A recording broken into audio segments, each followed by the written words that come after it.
কুত্তার বাচ্চা, ছোট লোক দেখে রিক্সা চালাতে পারিস না?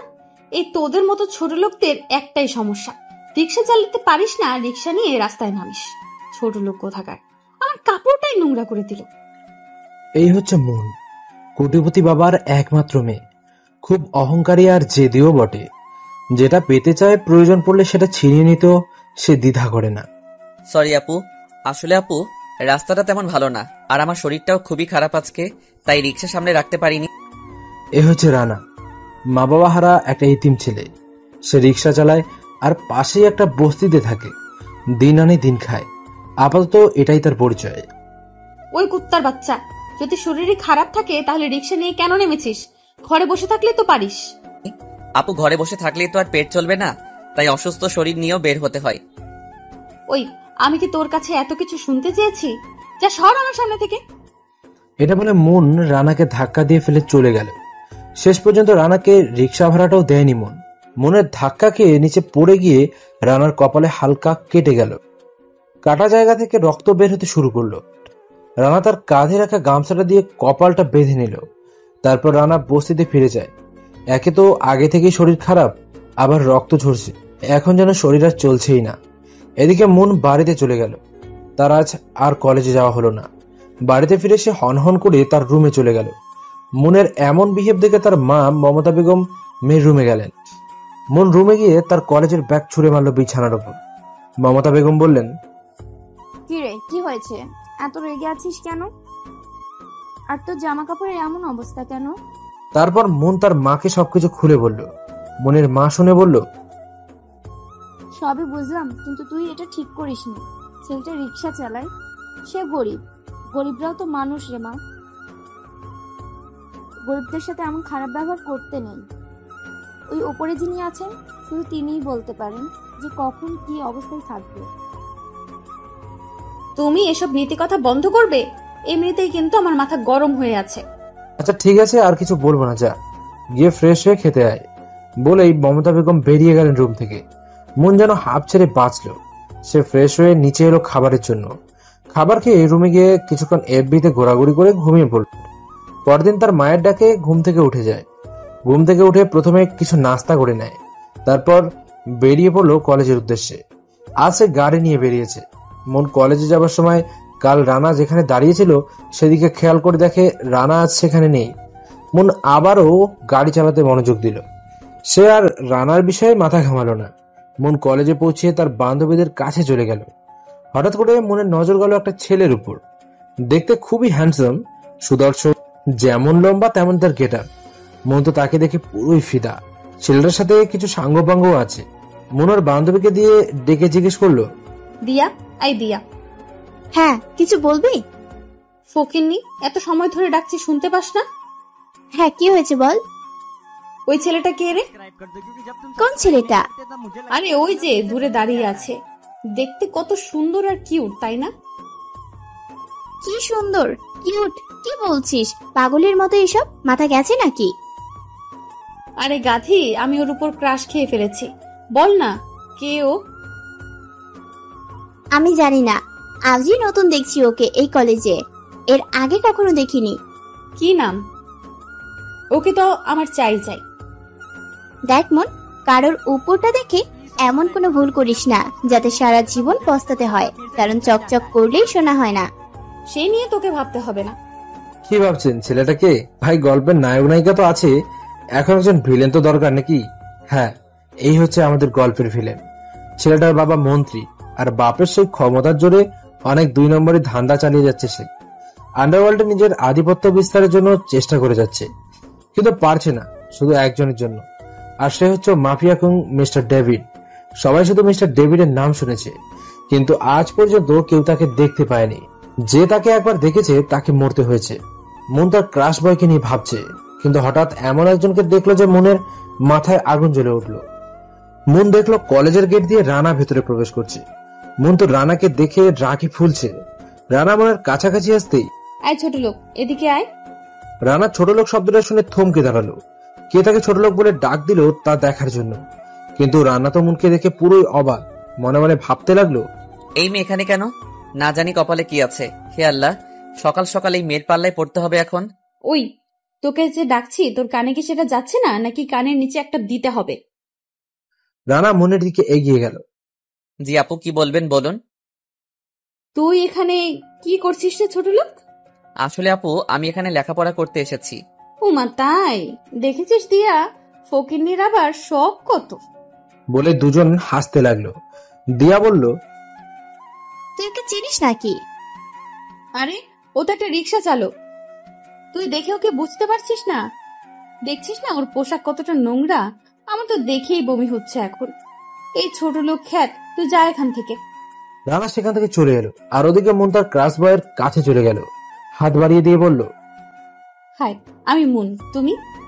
ছেলেটা কিছুক্ষণ মুনের দিকে লোভনীয় দৃষ্টিতে তাকিয়ে থাকলো, তারপর হাত মিলিয়ে, আমি বিধান। তো তুমি কোন ক্লাসে পড়ো? আমি এখানে অনার্স প্রথম বর্ষে ভর্তি হয়েছি। আর তুমি? ও আজ নতুন ভর্তি হলাম, তোমার সাথে সেম ক্লাসে। বিধান একথা বলাতে মুনের মনে তো লাড্ডু ফুটছে। হঠাৎ বিধান বলে উঠলো, আচ্ছা, আমরা যখন সেম ইয়ারের তাহলে তো আমরা বন্ধু হতে পারি, যদি তুমি কিছু মনে না করো। এবার আর মুনের খুশি ধরে রাখে গিয়ে, সে তো মহা খুশি। আজ থেকে আমরা দুজন বন্ধু। ওকে।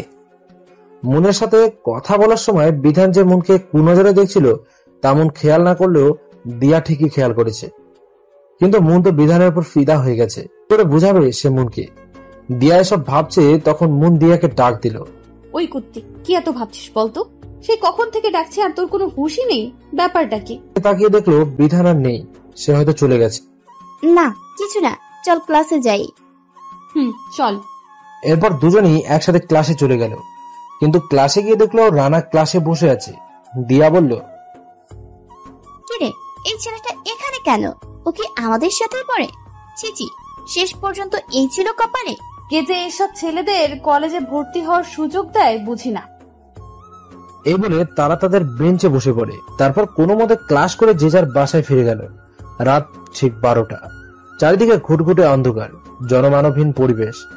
জঙ্গলের মধ্যে একটা ছোট্ট কুটিরে চেয়ারের সাথে বেঁধে রাখা হয়েছে একটা লোককে। লোকটা চিৎকার করছে, প্রাণপণ চেষ্টা করছে ছোটার জন্য, কিন্তু পারছে না। হঠাৎ কুটিরের ভেতরে কারো প্রবেশের শব্দ ভেসে এলো লোকটার কানে।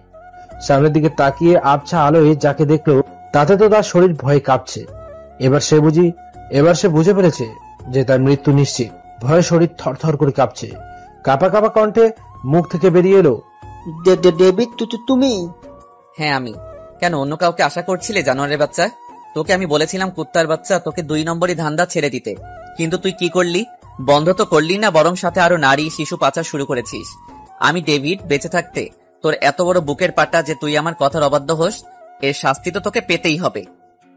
তুই আমাকে মেরে ফেলবি তাই তো? মেরে ফেল, কিন্তু একটা কথা মনে রাখিস, তুই আমাকে মারবি, তোর বিরুদ্ধে আমার মতো আরো 100 জন দাঁড়িয়ে যাবে। লোকটার কথা শুনে ডেভিড একটা রহস্যময় হাসি দিল। কুত্তার বাচ্চা, তুই কি মনে করেছিস আমি তোর কথায় ভয় পেয়ে লুকিয়ে থাকবো? এই জঙ্গলে সিংহ কখনো লুকিয়ে থাকে না, বরং তার ভয়ে আরো সবাই লুকিয়ে থাকে। কিন্তু কি বলতো, তুই যেটা ভাবছিস আমিও তো সেটাই চাই। মানে কি বলতে চাইছিস তুই? মনে কর তোকে আমি এখন মেরে ফেলবো, তারপর তোর মৃত্যুর খবর শুনে তোর সমস্ত সঙ্গীরা আমাকে খুঁজে বেড়াবে। কিন্তু ওরা তো আমায় খুঁজেই পাবে না, কারণ ওরা কেউ আমাকে এখনো পর্যন্ত দেখেনি। কিন্তু আমি তো ওদেরকে চিনে ফেলবো আর একটা একটা করে মারবো। তুই কি ভেবেছিস যে প্রথমে তোদের রাঘব বোয়াল যে বিধান আছে তাকে আমি শেষ করব? আরে না রে, তুই তাহলে ভুল ভাবছিস। আগে তোদের মতো চুনোপুটিকে শেষ করব, তারপর ওই বিধানের ব্যবস্থা করব। তুই বিধান ভাইকে চিনিস কি করে? লোকটার এই কথা শুনে শিহাব বলল, ভাই, আপনি ওর সাথে কেন এত কথা বলছেন? মেরে দিন ওকে। তুই ঠিক বলেছিস, মেরে দে ওকে, কারণ ও আমাকে দেখে ফেলেছে। ওকে আর বাঁচিয়ে রাখা সম্ভব নয়, মেরে দে ওকে। সাথে সাথে শিহাব লোকটার মাথায় গুলি করে দিল। লোকটা মরে গেল। শিহাব হচ্ছে ডেভিডের ডান হাত। রাস্তা থেকে তুলে এনেছিল শিহাবকে। খেতে পেত না, রাস্তায় রাস্তায় ভবঘুরের মতো ঘুরে বেড়াতো শিহাব। তাদেরকে ডেভিড নিয়ে এসেছিল ওকে, সবসময় ডেভিডের সাথেই রাখতো। ধীরে ধীরে ডেভিডের সাথে থেকে কাজ করতে শুরু করে। একসময় ডেভিডের একটা শক্তি হয়ে ওঠে শিহাব।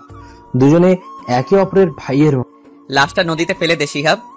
ওকে ভাই, ঠিক আছে। মতো ডেভিড চলে যায় তার থাকার জায়গায়। পরের দিন সকালে রানা কলেজে যায়। কলেজে যেতেই, এই খ্যাতটাই কেন সবসময় সকাল সকাল আমার চোখের সামনে এসে পড়ে? যখন সামনে পড়েছে তখন একটু মজা নেওয়া যায়, কথাটা মনে মনে বলল বোন। ওই ছোট লোক, এদিকে আয়। জি আপু বলুন। যা আমাদের জন্য কিছু খাবার নিয়ে আয়। কি খাবার আনবো আপু? যা ফুচকা নিয়ে আয়। ওকে আপু যাচ্ছি, কিন্তু আপু টাকাটা? আমি রানা। টাকা লাগবে, এদিকে আয়, টাকা নিয়ে যা। রানা দিয়ার কাছে গেল টাকার জন্য। কাছে যেতেই ঠাস করে রানার গালে চর বসিয়ে দিল দিয়া। চরটা এত জোরে মেরেছে যে ঠোঁট কেটে রক্ত বের হচ্ছে। চিরে, এবার হয়েছে টাকা নেয়া, এখন যাবি খাবার আনতে? রানা তারপর চলে যায় ফুচকা আনতে। ফুচকাগুলো এনে দেয় ওদের কাছে। মন ফুচকাগুলো রানার মুখের উপর ছুঁড়ে মারে। রানা শুধু চুপ করে দাঁড়িয়ে আছে।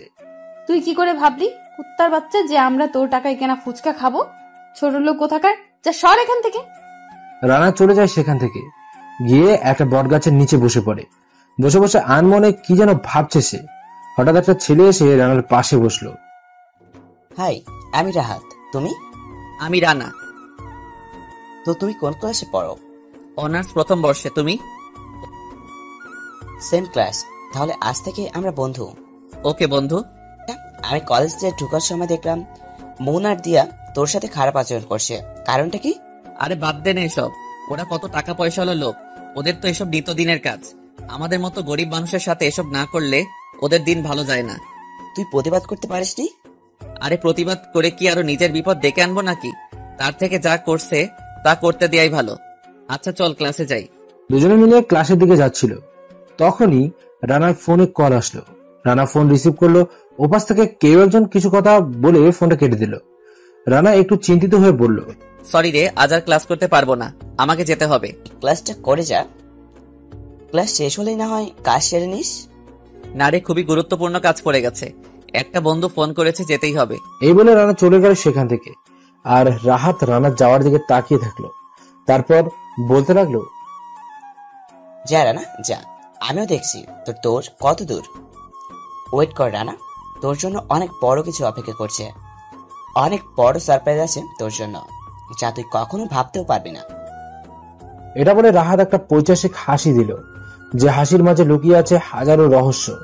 রাহাত ফোন বের করে কাউকে কল দিল, তারপর কিছু কথা বলে ফোনটা কেটে দিল। এখন আপনারা নিশ্চয়ই ভাবছেন যে এই রাহাত ছেলেটা কে আর কি উদ্দেশ্য নিয়ে রানার সাথে বন্ধুত্ব করলো। সাথে থাকুন, জানতে পারবেন সবকিছু। রাত 2টো মিস্টার ডেভিড তার মৃত্যুপুরীতে আসে। এসে শিহাবকে ডাক দেয়। শিহাব সাথে সাথে এসে হাজির হয়। সবকিছু ঠিকঠাক আছে জি ভাই বলুন। তো?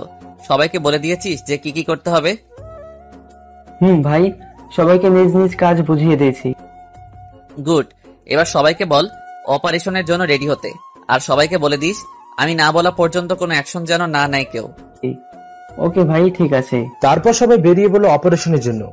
রাত 2:30 ডেভিড তার দলবল নিয়ে পুরো তৈরি হয়ে আছে আজ রক্তের হোলি খেলার জন্য। কারণ সেটা যেটা চায় না সেটাই হতে চাচ্ছিল তার অগোচরে। 3টা ছুঁই। ঠিক তখনই একটা কালো বড় গাড়ি দেখতে পেল তারা। নির্জন রাস্তা, জনমানবহীন। গাড়িটা তাদের থেকে কিছুটা দূরে থেমে গেল। গাড়ি থেকে একটা লোক নেমে এলো। লোকটা এদিক ওদিক তাকিয়ে তারপর একটা সিগারেট ধরিয়ে টানতে লাগলো, আর মোবাইল ফোন বের করে কাকে যেন কল দিল। তারপর বলতে লাগলো, বস, আমি তো পৌঁছে গেছি, কিন্তু কাউকে তো দেখতে পাচ্ছি না। ফোনের ওপাশ থেকে কি বলছে তা শোনা যাচ্ছে না, কিন্তু লোকটা যেভাবে কথা বলছে তাতে ডেভিড বুঝতে পারে যে ওর উপরেও কেউ আছে। লোকটা আবার বলে, বস, আপনি একটু দেখুন না, আমরা 4 জন ঠিকই, কিন্তু রাস্তাটা খুবই নির্জন। আমার খুবই ভয় করছে বস, প্লিজ কিছু একটা করুন। লোকটা আরো কিছু সময় পর ফোনটা কেটে দিল। লোকটা ফোন কাটার ঠিক 5 মিনিটের মাথায় আর একটা কালো গাড়ি সেখানে এসে উপস্থিত হলো। সেই গাড়ি থেকেও একজন লোক নেমে এলো। তারপর দাঁড়িয়ে বলল। তারপরে দুজনে গাড়ির চাবি চেঞ্জ করে গাড়ির দিকে রওনা হলো।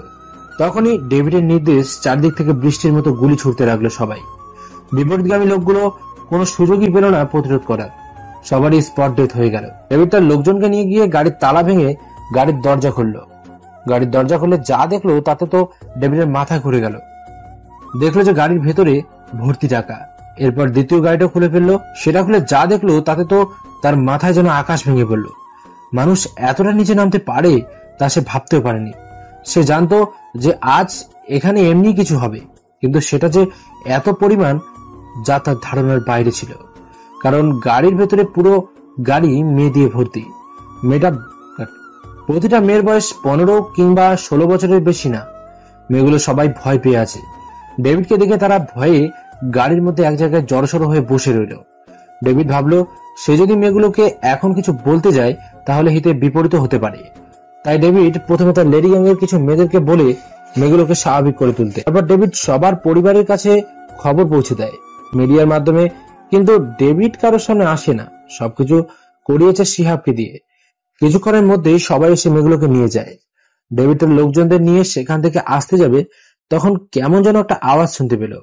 সবাই সেই আওয়াজ অনুসরণ করে যেতে লাগলো।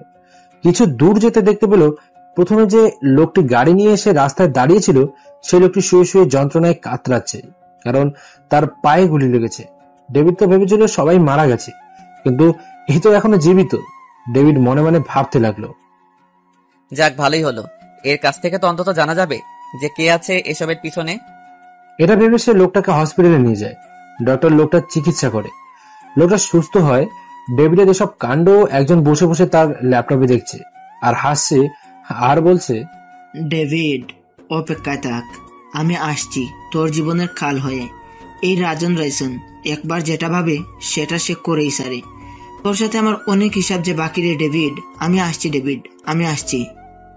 বলেই রাজন রাইসন এক পৈশাচিক হাসিতে মেতে ওঠে। ডেভিড রাত 9টায় হসপিটালে আসে লোকটার সাথে দেখা করার জন্য, কিন্তু লোকটা তার কেবিনে নেই। ডেভিড হসপিটালের ডক্টরকে ডাকে কি ব্যাপার ডক্টর, রোগী কোথায়? আর বলে, কিন্তু ডক্টর কিছুই বলতে পারে না। ডেভিড হসপিটালের সিসিটিভি চেক করে দেখে লোকটা নিজেই একা একা হেঁটে হসপিটালের বাইরে চলে গেছে। এসব দেখে ডেভিড ডক্টরকে আবারও বলে, এই হচ্ছে আপনাদের দায়িত্ব। একজন অসুস্থ লোক হসপিটাল থেকে হেঁটে বেরিয়ে গেল আর আপনারা কিছু বলতে পারছেন না। সরি স্যার, আমাদের ভুল হয়ে গেছে, আমাদের মাফ করে দিন। মাফ করে দিব তাই না? অপদার্থ কোথাকার। প্লিজ বস, আমার জানটা ভিক্ষা দিন, আমি ডেভিডকে কিছু বলিনি। সে আমি খুব ভালো করে জানি যে তুই কিছুই বলিসনি। ডেভিডের কারণে আমার যে ক্ষতি হয়েছে তার হিসাব আমি ঠিক সময় মতোই ওর কাছ থেকে নেব। কিন্তু কি বলতো, ও যদিও জানে না যে তুই আমার লোক, কিন্তু তারপরেও ও তোকে দেখে ফেলেছে। কোনো না কোনো দিন ও তোকে খুঁজে বের করবেই, আর সেদিন আমার বিপদ হতে পারে।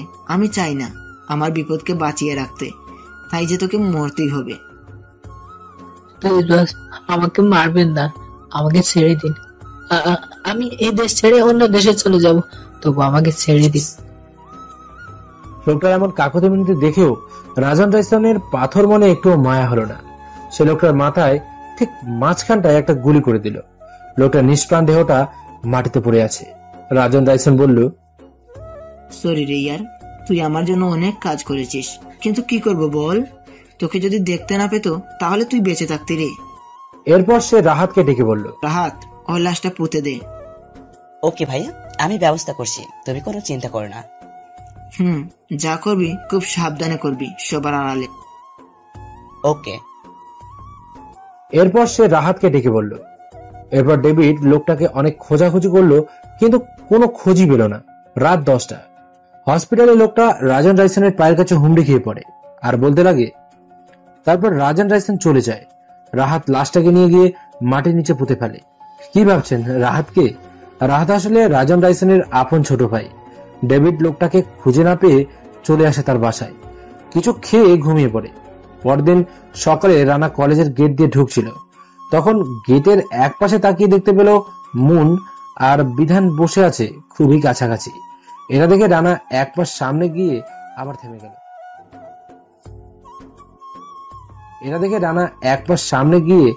থেমে গেল আর ভাবতে লাগলো, না না, আমি কেন ওদের পথের কাঁটা হয়ে দাঁড়াবো? কিন্তু আমার এমন লাগছে কেন? কেন আমার মন বারবার চাচ্ছে মনকে এই ছেলেটার থেকে আলাদা করতে। না না, ওরা ওদের মতোই থাক, আমি বরং আমার কাজ করি। রানা হাঁটতে হাঁটতে চলে যায় সেই বট গাছের নিচে। সেখানে গিয়ে বসে আছে আনমনে। এটা তার নিত্যদিনের অভ্যেস। যখন একা থাকে তখন কি যেন ভাবে সে। হঠাৎ রাহাত তার ভাবনার অবসান ঘটিয়ে বলে, কি রে, এখানে বসে কি করছিস? ক্লাসে যাবে না? চল ক্লাসটা করে আস। এরপর দুজনেই চলে যায় ক্লাস করতে। ক্লাসে গিয়ে তারা একটা বেঞ্চে বসে পড়ল। মুন আর দিয়াও আছে, কিন্তু তারা তো রানাকে দেখে রাগে ফুলছে। মুন আর সহ্য করতে না পেরে কিছু বলতে যাবে, তখনই স্যার ক্লাসে চলে আসলো।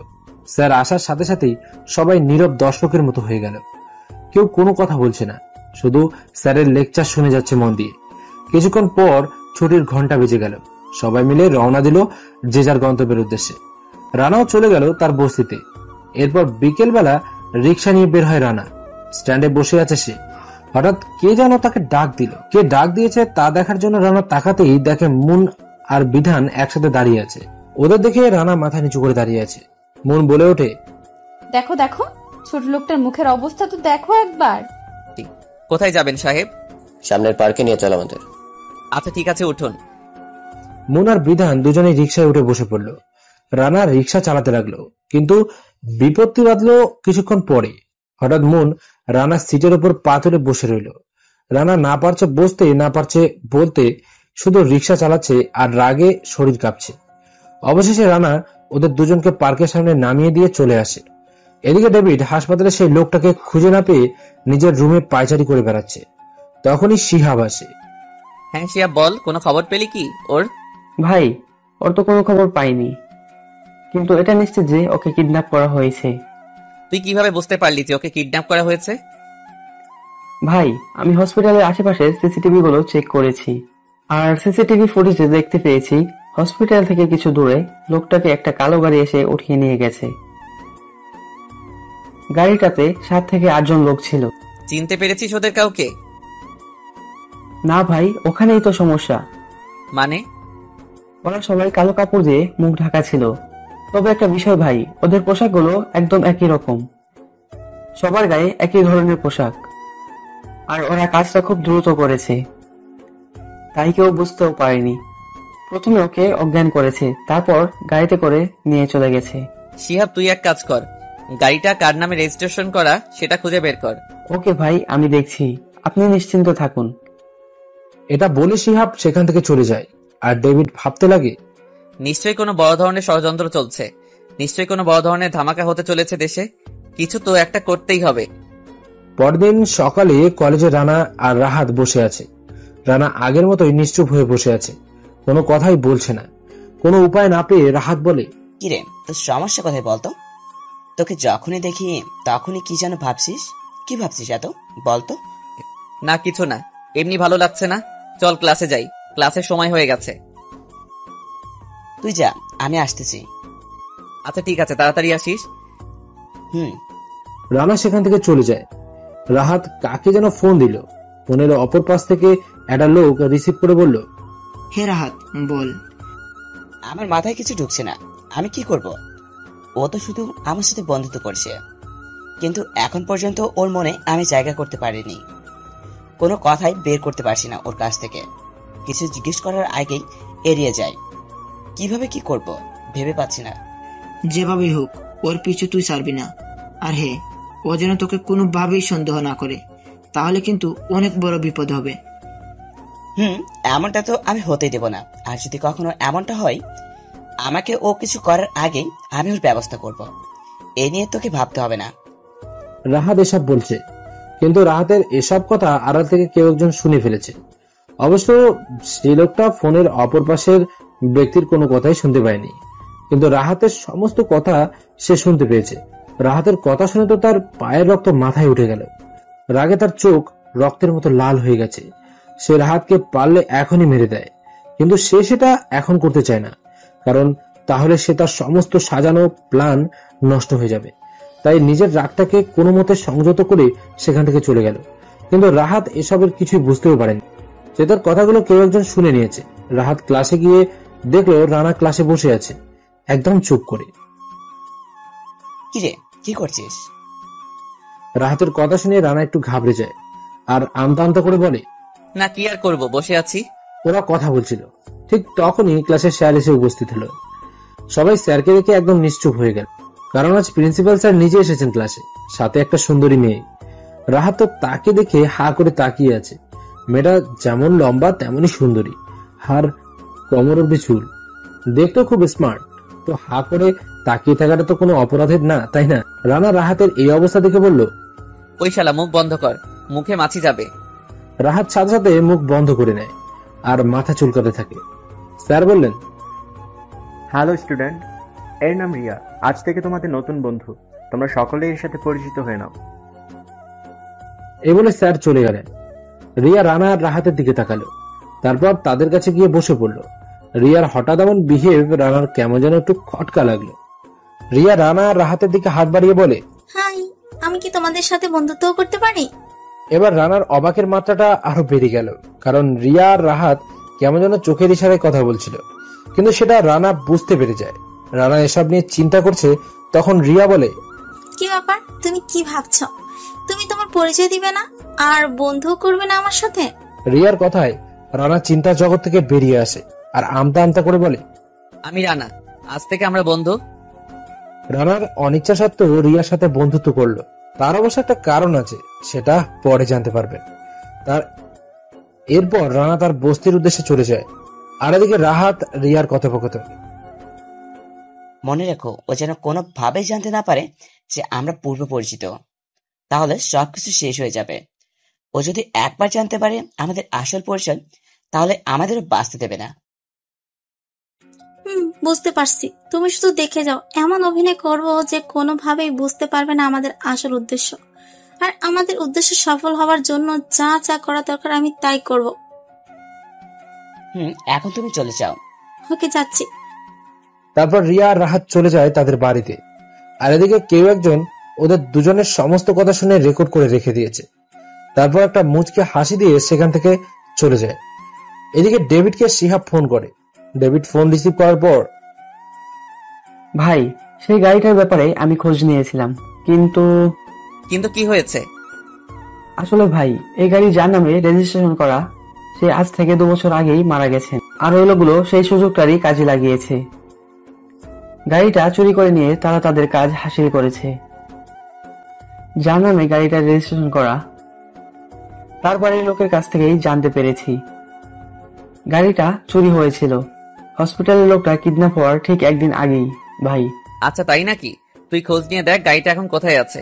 ভাই, সেটা আর খুঁজে কোনো লাভ নেই, কারণ গাড়িটা একটা জঙ্গলের মধ্যে পুরো অবস্থায় পাওয়া গেছে। হোয়াট? সেটা কি করে সম্ভব? জানি না ভাই। আচ্ছা, তোকে দুজনের ছবি পাঠাচ্ছি, তুই এদের উপর সবসময় নজর রাখবি। কখন কোথায় যায়, কি করে, কোথায় থাকে, সব ইনফরমেশন আমার চাই। কিন্তু খুব সাবধান, ওরা যেন বুঝতে না পারে যে তুই ওদের ফলো করছিস। ওকে? জি ভাই, ঠিক আছে, আমি ওদের উপর নজর রাখবো। ওকে, রাখছি। ডেভিড ফোনটা কেটে দিল। তারপর ভাবছে কিভাবে কি করবে সে। সবকিছু যেন পুরো ঘোলাটে ঘোলাটে লাগছে তার কাছে। কে শত্রু আর কে বন্ধু সেটাই ডেভিড বুঝতে পারছে না। সবাই যেন এক প্রকার মুখোশের আড়ালে বসে আছে।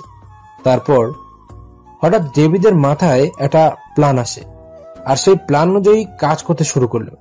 পরদিন সকালে রানা কলেজের গেট দিয়ে ভেতরে ঢুকছিল, তখন বিধান ওকে ডাক দিল, সাথে মনও আছে। সেখানে যাওয়ার পর বিধান রানাকে বলে, যা, আমার জন্য একটা সিগারেট নিয়ে হয়তো। মানে আমি কেন আপনার জন্য সিগারেট আনতে যাব? আমি পারবো না। কি বললি? তুই পারবি না? তোরা ধর ওকে, ওর এমন অবস্থা করবি যেন আর কোনোদিন আমার কথার অবাধ্য না হয়। বিধানের কথা মতো তার সাথে থাকা ছেলেগুলো রানাকে ইচ্ছে মতো মারতে লাগলো। তা দেখে মুন আর দিয়া হাসতে লাগলো। তখনই রাহাত আর রিয়া সেখানে এসে উপস্থিত হয়, আর ওরা সবাইকে সেখান থেকে সরিয়ে রানাকে নিয়ে চলে আসে। রিয়া বলে, তুই এভাবে পড়ে পড়ে মার খাওয়ার জন্য জন্মেছিস, প্রতিবাদ করতে পারিস না? রিয়ার কথা শুনে রানা শুধু মুচকি হাসলো। তারপর ক্লাসে চলে গেল। ক্লাস করে রানা কাউকে কিছু না বলে ক্লাসরুম থেকে বেরিয়ে চলে গেল। রাহাত আর রিয়া রানাকে খুঁজতে লাগলো, কিন্তু কোথাও পেল না। এদিকে বিধান মনকে বলল, মন, আমরা আজকে একটা পার্টি রেখেছি, সব বন্ধুরা মিলে। যদি তুমি আসতে। আমি কিন্তু। প্লিজ প্লিজ না করো না, প্লিজ। ওকে, ঠিক আছে, আমি আসবো।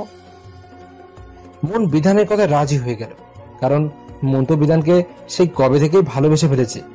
সে ভেবেছে আজ পার্টিতে গিয়ে বিধানকে তার ভালোবাসার কথা বলবে, কিন্তু সেটাই ছিল তার জীবনের সবচেয়ে বড় ভুল, কারণ বিধান যে তাকে ফাঁসানোর জন্যই আজ পার্টিতে ডেকেছে। মন বাড়িতে চলে এলো। বিধান তার এক বন্ধুকে ফোন করে বলে, দোস্ত, পাখি জালে ফেসেছে, শুধু আজ পার্টিতে আসার অপেক্ষা। পেছন থেকে দিয়া বিধানের এসব কথা শুনে ফেলে, আর দিয়া সেখান থেকে চলে যায়। তারপর মনকে ফোন করে। মন ফোন রিসিভ করার পর।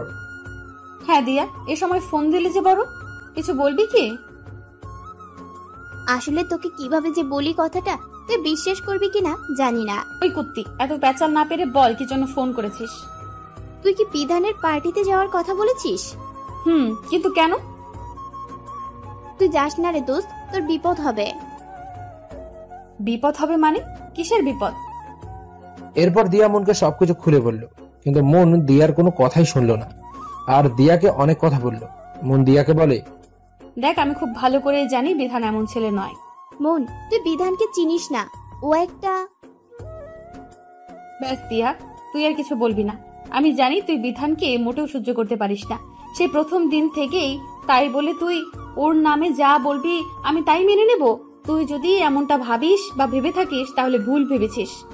এরপর যদি তুই বিধানের নামে আমার কাছে কোনো ধরনের খারাপ কথা বলার চেষ্টা করিস, তাহলে তোর সাথে আমার আর কোনো সম্পর্ক থাকবে।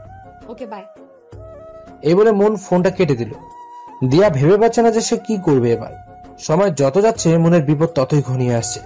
দিয়া আর কিছু ভেবে না পেয়ে একজনকে ফোন দিল, কারণ সেই পারবে একমাত্র মনকে বাঁচাতে এই বিপদ থেকে। কে হতে পারে সেই লোকটা যে এখনো লুকিয়ে আছে মুখোশের আড়ালে লোক সমাজের ভিড়ে? গল্প কিং অব মাফিয়া।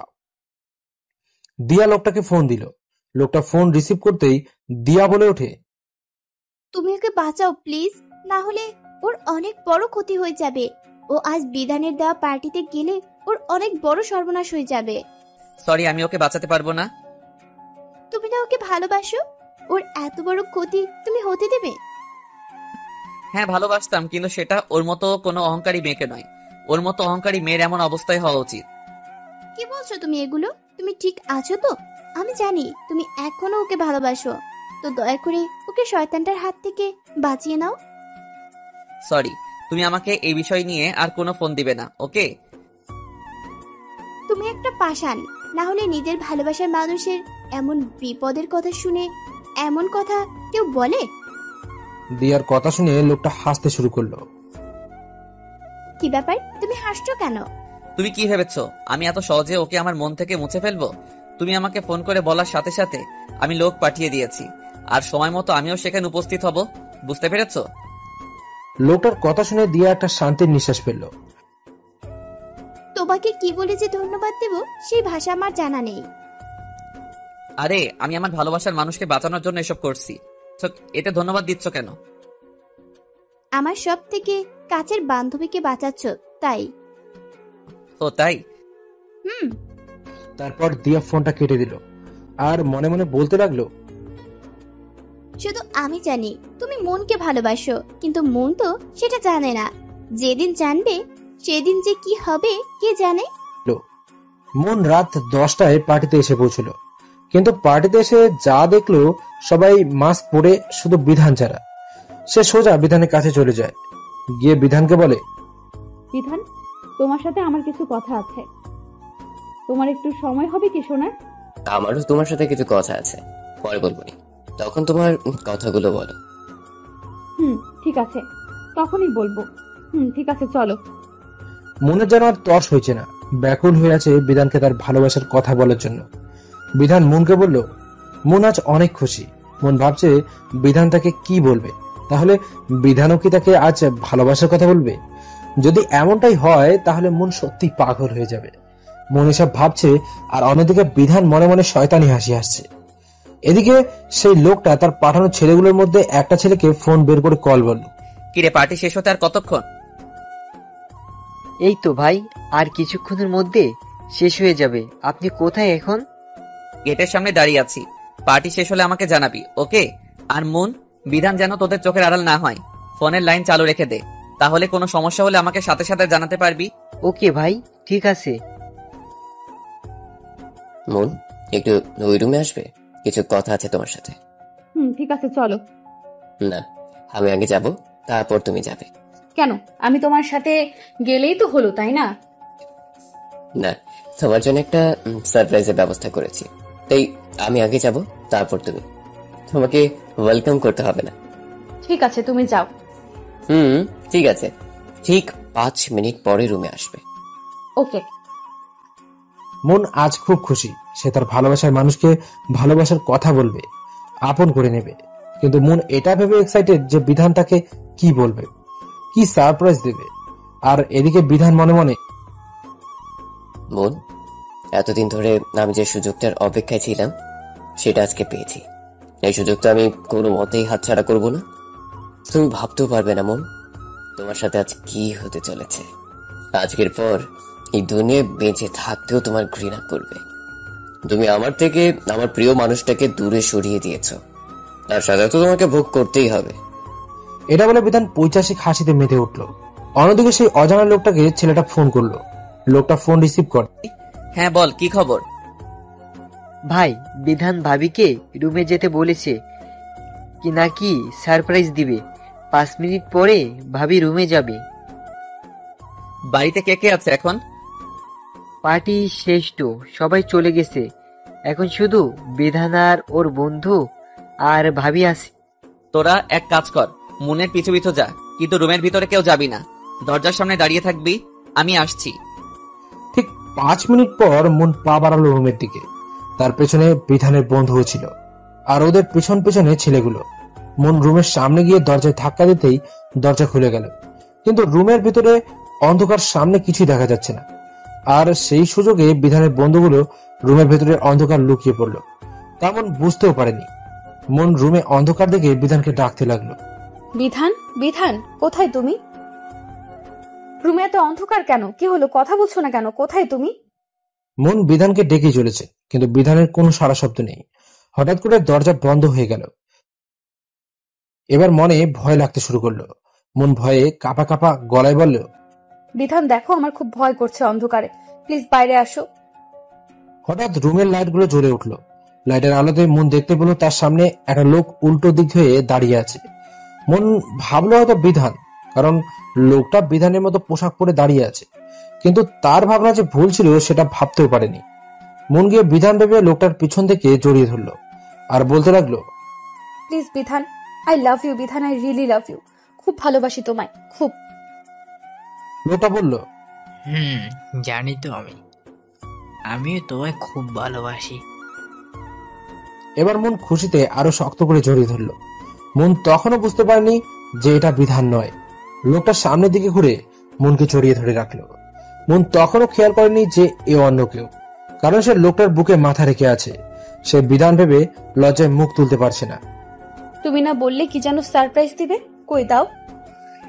দেব তো, অনেক বড় সারপ্রাইজ দেব। তুমি জানো আমি অন্ধকারে কতটা ভয় পেয়েছিলাম? এখন তোমার একটু পরে ভয় কেটে যাবে। মানে? এই বলে মন মাথা তুলতেই তার মাথায় যেন আকাশ ভেঙে পড়লো। সে লোকটাকে ছেড়ে দিয়ে দূরে যেতে চাইলে লোকটা তাকে আরো শক্ত করে জড়িয়ে ধরলো। মন ছোটার চেষ্টা করছে, কিন্তু পারছে না। কে আপনি?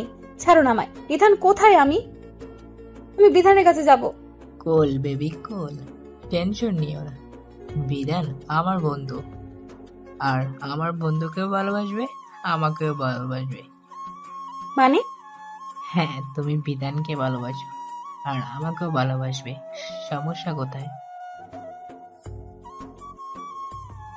মন ঠাস করে লোকটার গালে চড় মারল। আপনার সাহস কি করে হয় আমাকে কুপ্রস্তাব দেওয়ার? বিধান কোথায়? আপনি বিধানের সাথে কি করেছেন? আমি এখানে, ও আমার সাথে কিছুই করেনি। বিধান দেখো না, এ লোকটা কি সব বলছে আমাকে। তাতে কি হয়েছে? যা বলেছে তা করতে সমস্যা কোথায়? শুধু একজন, আরো অনেকে আছে। কি বলছো তুমি এসব? হ্যাঁ, ঠিকই বলছি।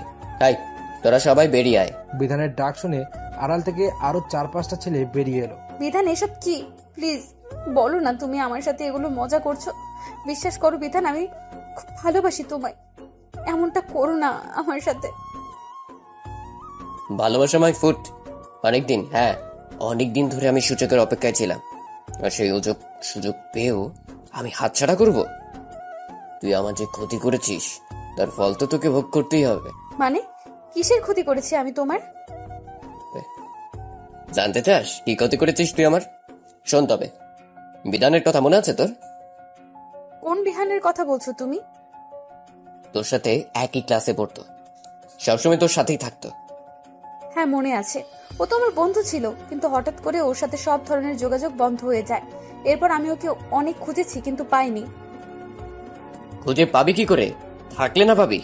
ও চলে গেছে এই পৃথিবীর মায়া ত্যাগ করে না ফেরার দেশে, আর এর জন্য দায়ী একমাত্র তুই। হ্যাঁ হ্যাঁ, শুধু তুই।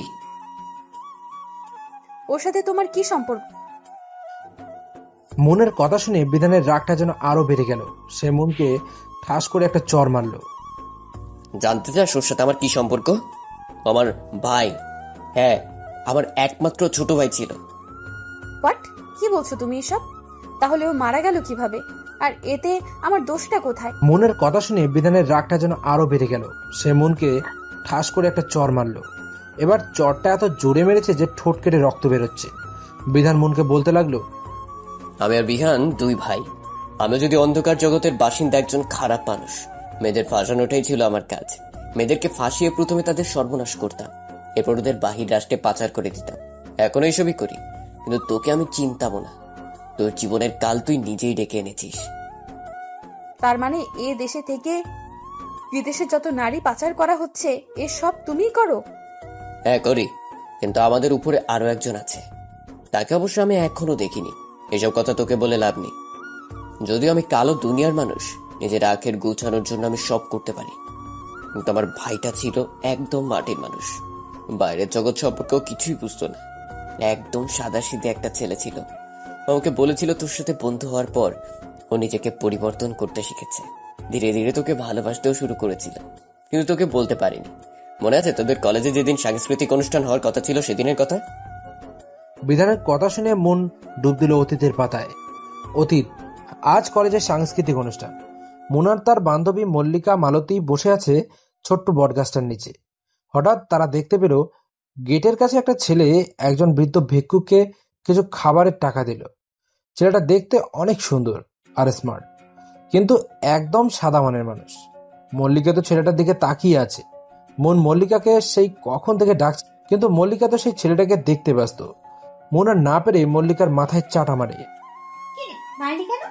কুত্তি, সেই কখন থেকে ডেকে মরছি আর উনি ছেলে দেখতে ব্যস্ত। মনের কথা শুনে মালতী বলল, আরে তুই বুঝতে পারছিস না, আমাদের মল্লিকা ক্রাশ খেয়েছে। এ কি রে, সত্যি নাকি রে? হরে দোস্ত, সত্যি ক্রাশ খাইছি। ছেলেটা কত কিউট, দেখলে মনে হয় চকলেট বার, ইচ্ছা করে খাইয়া ফেলে। চুপ কর লুচু মাইয়া, ছেলে দেখলেই ক্রাশ খাওয়া না? না রে দোস্ত, বিশ্বাস কর, এইটারে আমার খুব ভালো লাগছে। অলরেডি আমি প্রেমে পড়ে গেছি। মল্লিকার কথা শুনে মন আর মালতী চোখ গোল গোল করে ওর দিকে তাকিয়ে আছে। তখন মল্লিকা বলে, কি রে, কি দেখোস এইভাবে চোখ বড় বড় করে? তোকে দেখি। আমাকে দেখার কি আছে শুনি? কি না, নতুন নতুন প্রেমে পড়েছিস তাই আর কি। এর আগে তো আর প্রেমে পড়িসনি, শুধু ক্রাশ খাইতি, তাই ডাউট হচ্ছে। চুপ কর কুত্তি। এই মন, তুই একটু লাইন ক্লিয়ার করে দে না প্লিজ। আরে আমি কিভাবে করব? প্রেম করবি তুই, ভালোবাসবি তুই, আর কথা বলে দিব আমি? মাথা কি গেছে নাকি? নিজের দোস্তের জন্য এইটুকু করতে পারবি না? ঠিক আছে, তোরা থাক, আমি যাচ্ছি। মালতী বুঝতে পারলো মন অভিমান করেছে, তাই মল্লিকার হাত ধরে বলে, আরে কোথায় যাচ্ছিস? বস এখানে। আমি আর মন থাকতে একটু চিন্তা করছিস কেন? কি রে মন, ঠিক বলছি না? কিন্তু পরে যদি কোনো সমস্যা হয়? আরে কিছুই হবে না, তুই শুধু ওই ছেলেটার সাথে কথা বলে ওর লাইনটা ক্লিয়ার করে দে। ওকে দেব, কিন্তু তার আগে আমরা ওর সাথে বন্ধুত্ব করব, তারপর কিছুদিন গেলে বলবো ওকে। মনের কথা শুনে মল্লিকা বলে, ঠিক আছে, আজ থেকে 4 মাস পর আমাদের কলেজের যে বিদায় অনুষ্ঠান আসছে, ততদিন পর্যন্ত এই সময়টুকুই তুই পাবি। এর মধ্যে যা করার করবি, ওকে? ওকে ঠিক আছে, চল আগে ওর সাথে বন্ধুত্ব করে আসি। চল। এরপর তারা তিনজন চলে গেল সেই ছেলেটার কাছে। প্রথমে মন হাত বাড়িয়ে দিয়ে বলল, হাই আমি মন, তুমি? ছেলেটা কিছু সময় মনের দিকে তাকিয়ে থেকে বলল, জি, আমার নাম বিহান। ও, খুব সুন্দর নাম তোমার। তো কোন ক্লাসে পড়ো? জি, ইন্টার ফার্স্ট ইয়ারে ভর্তি হলাম। বিহানের কথা শুনে মুন আর মালতী মল্লিকার দিকে তাকালো। তাকানোর কারণও আছে, কারণটা হচ্ছে বিহান ওদের এক ব্যাচ জুনিয়র। ওদের তাকানো দেখে মল্লিকার মুখটা প্যাঁচার মতো হয়ে গেল। হঠাৎ বিহান বলে ওঠে, আচ্ছা আপু, আপনারা কোন ক্লাসে পড়েন? আমরা দ্বিতীয় বর্ষে পড়ি। আচ্ছা, তাহলে আজ থেকে আমরা বন্ধু। ও আচ্ছা, কিন্তু আপনারা তো আমার সিনিয়র। আরে তাতে কি হয়েছে, শুধু তো 1 বছরের পার্থক্য, তাই না? আচ্ছা ঠিক আছে। আচ্ছা ঠিক আছে, আমরা আজ থেকে বন্ধু। তো আপনাদের নাম কি? আমি মল্লিকা। আমি মালতী। আচ্ছা ঠিক, আমার ক্লাস আছে, আমি ক্লাসে যাচ্ছি। বিহান ক্লাসে চলে গেল। মুন আর মালতী হাসতে শুরু করলো। তা দেখে মল্লিকা বুঝতে পারলো যে ওরা কি যেন হাসছে। মল্লিকা ওদের বলল, তো তোরা থাক, আমি যাচ্ছি। যা। আরে কোথায় যাচ্ছিস? দাঁড়া না, আমরাও তো যাব। আরে দূরে যা। আরে দূর যা, চলে গেল। এরপর মুন আর মালতীও ক্লাস না করে বাড়ির দিকে রওনা দিল। অন্যদিকে বিহান কাউকে ফোন করলো। কাকে ফোন করলো আর কি জন্যই বা ফোন করলো? বিহান ফোন করার পর ফোনটা রিসিভ হলো। ফোনটা রিসিভ করে বিধান বলতে লাগলো, হ্যাঁ বিহান, কিছু বলবি ভাই? হ্যাঁ ভাইয়া, একটা মেয়ে পছন্দ করে ফেলেছি তোমার ভাইয়ার জন্য। ওকে আমি বিয়ে করব ভেবেছি ভাইয়া। ভাই তুই ঠিক আছিস তো? হঠাৎ করে কিসব বলছিস এগুলো? ভাইয়া, আমি একদম ঠিক আছি, আর আমি সত্যি বলছি। প্লিজ ভাইয়া, তুমি বাবাকে একটু ম্যানেজ করো। আচ্ছা ঠিক আছে, কিন্তু মেয়েটার বাড়ি কোথায়? কে মেয়েটা?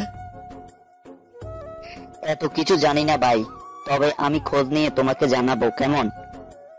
আর একটা কথা ভাই, মেয়েটা আমার থেকে 1 বছরের সিনিয়র। আচ্ছা ঠিক আছে, এতে কোনো সমস্যা নেই। ভাই, এই অন্ধকার জগৎ থেকে বের হয়ে এসো না ভাই। আরে ভাই, সেটা আমি করতে পারবো না। তুই হয়তো এখন এই জগৎটাকে ঘৃণা করিস, কিন্তু দেখবি তুই একদিন আমায় বলবি আমি ঠিক। আচ্ছা ভাই, তোমার যেটা মনে হয় তুমি সেটা করো। ওকে ভাই, আমি এখন ফোন রাখছি। এরপর বিহান ফোন কেটে দিল। তারপর সে তার বাসায় চলে গেল। পরদিন মুন, মল্লিকা আর মালতী বসে আছে ক্লাসরুমের সামনে। তখন তারা দেখলো যে বিহান তাদের সামনে দিয়ে হেঁটে ক্লাসে যাচ্ছে। তখন মুন বিহানকে ডাক দিল। বিহান, আয় বিহান, এদিকে এসো। বিহান মুনের ডাক শুনে তাদের কাছে গেল। কিছু বলবে? আরে না, এমনি তোমাকে ডাক দিলাম। ক্লাস নেই তাই ভাবলাম আড্ডা দিই, কিন্তু তোমার কোনো সমস্যা থাকলে বলতে পারো। আরে না, ঠিক আছে, চলো আড্ডা দিই। তারপর তারা চারজনই চলে গেল আড্ডা দিতে। সারাদিন ঘোরাঘুরি করে যে যার বাসায় চলে গেল। এভাবেই চলে গেল প্রায় 4 মাস। কিন্তু হঠাৎ করে বিদায় অনুষ্ঠানের দিনের আগের দিন থেকেই বিহান কোথায় যেন চলে গেল। এরপর আর বিহানের সাথে ওদের দেখা হয়নি। অবশ্য মুন সহ সবাই মিলে তাকে খুঁজছিল, কিন্তু কোনো লাভ হয়নি। হঠাৎ বিধানের কথায় মুন অতীতের স্মৃতি থেকে ফিরে আসে বাস্তবে। এই 4 মাসে বিহান মুনকে অনেকটাই ভালোবেসে ফেলেছে, কিন্তু মুন সেসবের কিছুই জানে না। বিদায় অনুষ্ঠানের আগের দিন বিহান তার হাতে একগুচ্ছ গোলাপ ফুল নিয়ে এসেছিল মুনকে প্রপোজ করতে। কিন্তু বিহান এসে যেটা দেখলো তাতে তার পুরো পৃথিবীটা এলোমেলো হয়ে গেল। বিহান দেখতে পেল মুনকে কে যেন লিপ কিস করছিল। বিহানের হাজারো স্বপ্ন বোনা হৃদয়টা ভেঙে চুরমার হয়ে গেল। বিহান সেখান থেকেই উল্টো ঘুরে চলে গেল।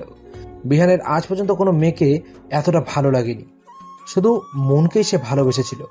কিন্তু আজ সে মুনও তাকে এভাবে ঠকাতে পারল। বিহান বাড়ি ফেরার সময় দোকান থেকে 1 বোতল বিষ কিনে নিয়ে গেল।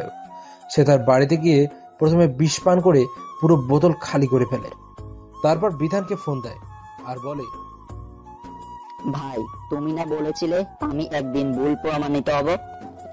তুমি যে রাস্তায় চলো সেই রাস্তাকে আমি ঠিক রাস্তায় বলবো। হ্যাঁ ভাই, আমি আজ বলছি তুমি ঠিক ভাই, তুমি ঠিক। বিহানের কথায় বিধানের কেমন যেন খটকা লাগলো। বিহান ভাই আমার, তুই কি হয়েছে রে ছোট? তুই হঠাৎ এমন কথা বলছিস কেন? ভাই, এরপর বিহান বিধানকে সব খুলে বলল। সব শুনে বিধানের মাথায় আগুন জ্বলে উঠল। বিহান, তুই এখন কোথায়? উপরে যাওয়ার প্রস্তুত নিচ্ছি ভাই। হোয়াট? কি বলছিস তুই এগুলো ভাই, পাগলের মতো? পাগলের মতো নবা ভাই। আমি বিষ খেয়েছি। হোয়াট? এ কি করছিস তুই ভাই? আমি আসছি। প্রায় 5 ঘন্টার পর বিধান আর তার বাবা হসপিটালের করিডোরে পায়চারি করছে, কিন্তু ডক্টর রুম থেকে বের হচ্ছে না।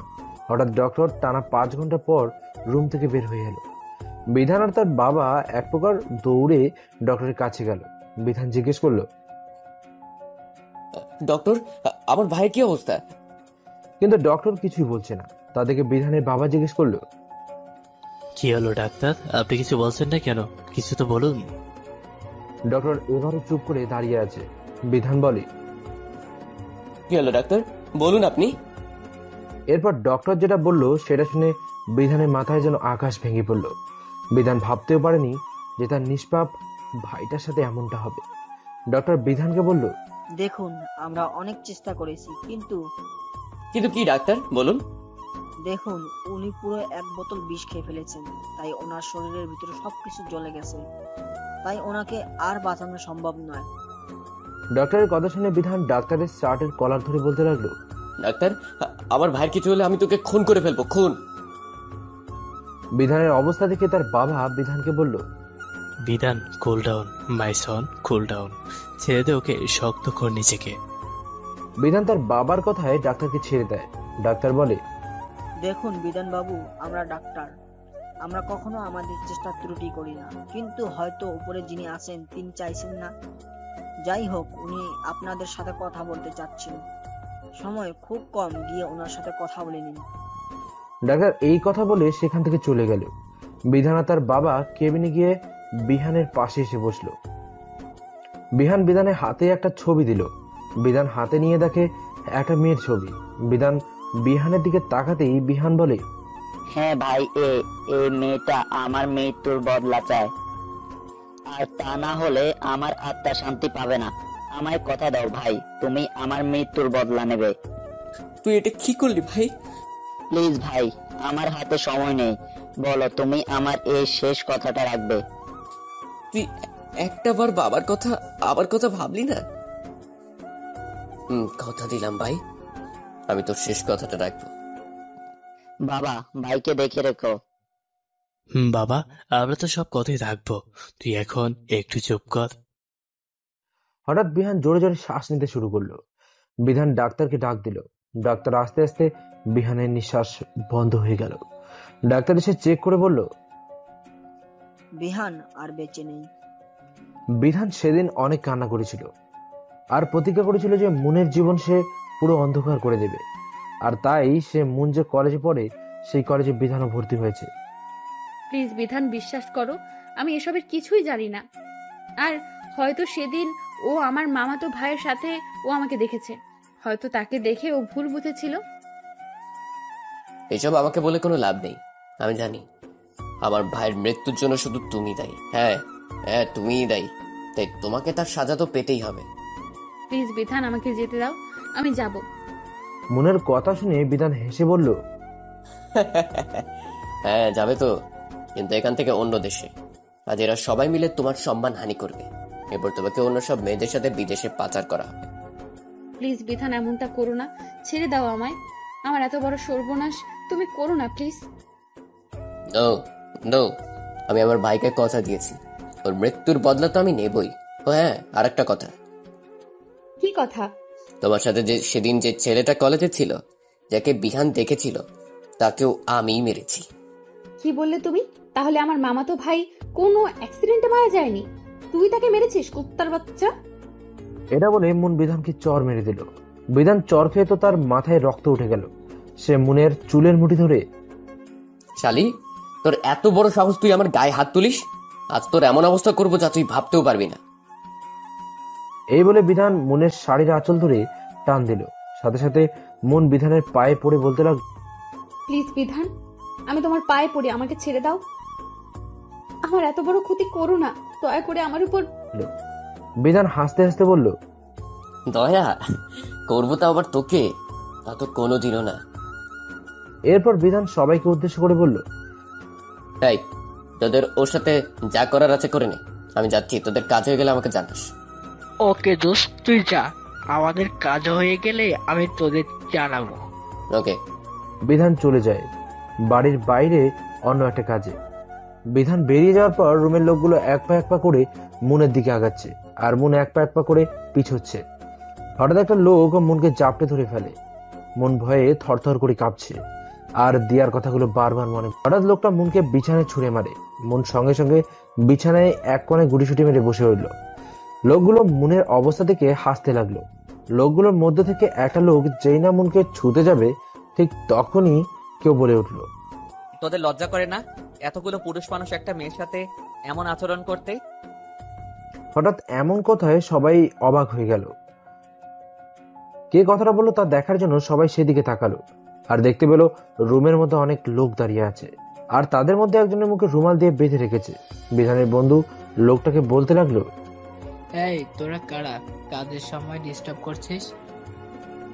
বিধানের বন্ধুর কথা শুনে মুখে রুমাল বাঁধা লোকটা বলল, ডেভিড, আমি ডেভিড।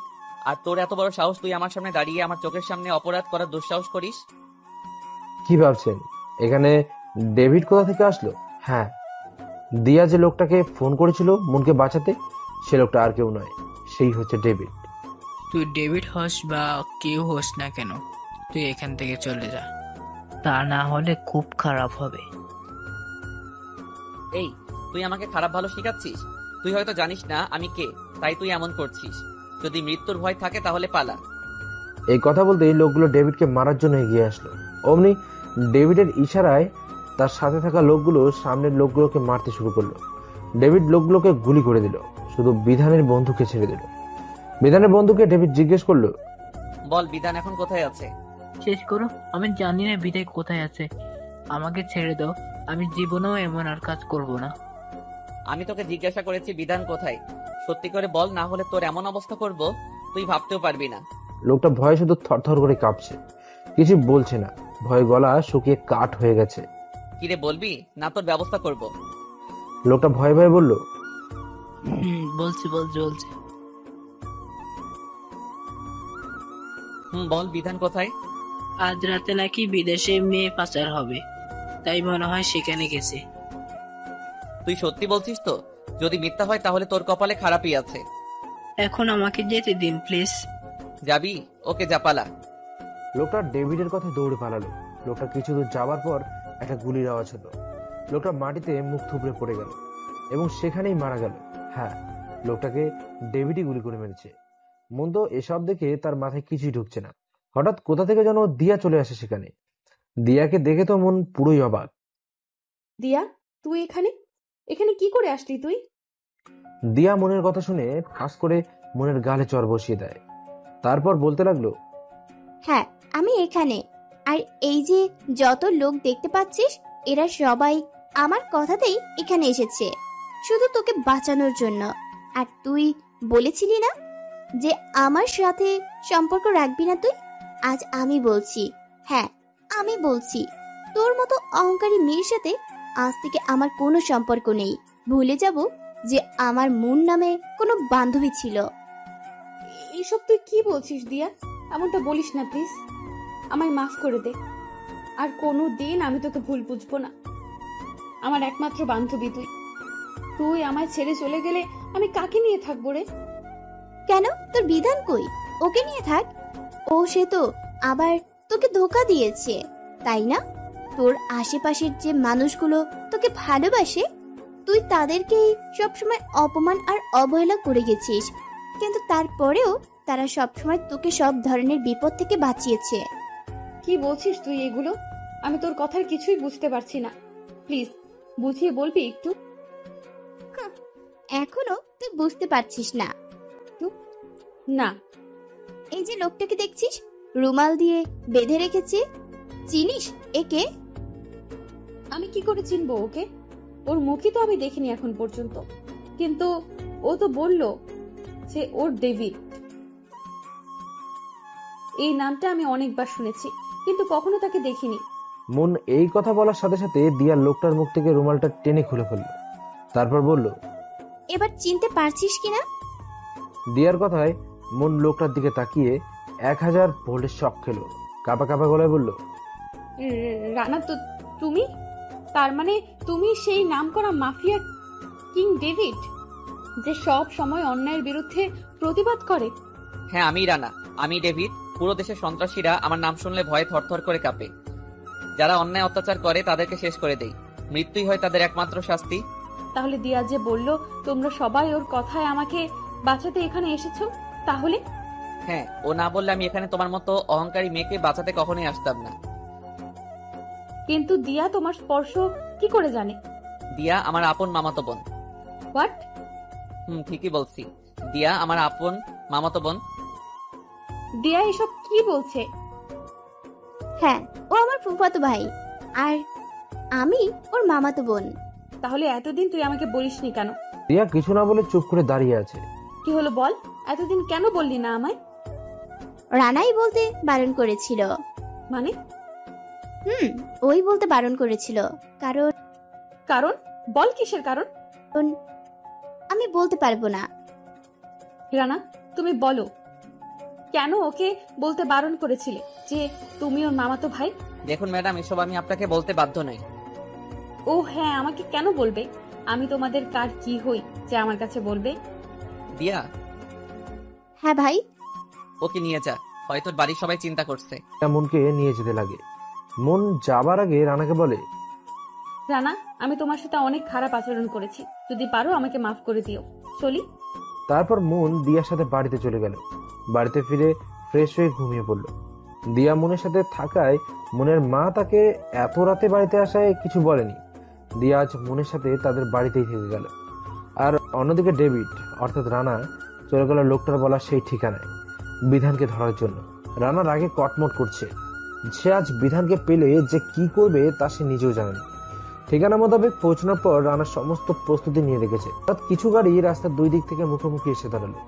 আর দুই দিকের গাড়ির সাথে দুটো বড় বড় গাড়িও আছে। দুই দিকের গাড়ি থেকে দুজন লোক নেমে এলো। একটা থেকে বিধান আর অন্যটা থেকে একজন লোক নামলো। আর অন্য গাড়ি থেকে যে লোকটা নেমে এলো তার মুখ দেখা যাচ্ছে না অন্ধকারের জন্য। তারপর বিধান আর সেই লোকটার সামনাসামনি দাঁড়িয়ে কথা বলছে, কিন্তু এখনো পর্যন্ত লোকটার মুখ দেখা যাচ্ছে না। হঠাৎ আবছা আলোয় লোকটার মুখ দেখতে পায় রানা। লোকটাকে দেখতে রানা হাজার ভোল্টের শক খেলো, কারণ লোকটা আর কেউ না, রাহাত। রাহাতকে দেখে রানা পুরো এক জায়গায় দাঁড়িয়ে রইল। রানা শুধু ভাবছে এটা কি করে সম্ভব।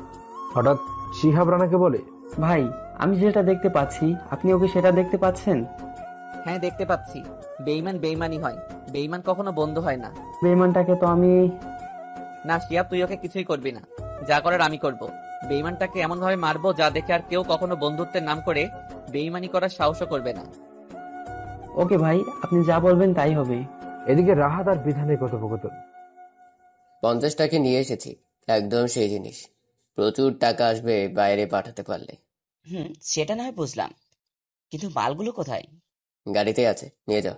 এখান থেকে যত তাড়াতাড়ি যাবে ততই ভালো, কারণ জায়গাটা কেমন যেন নীরব, গা ঝিমঝিম করছে। আরে তুমি তো দেখছি ভয় পাচ্ছ। এত ভয় পেলে এই পথে চলা যায় না।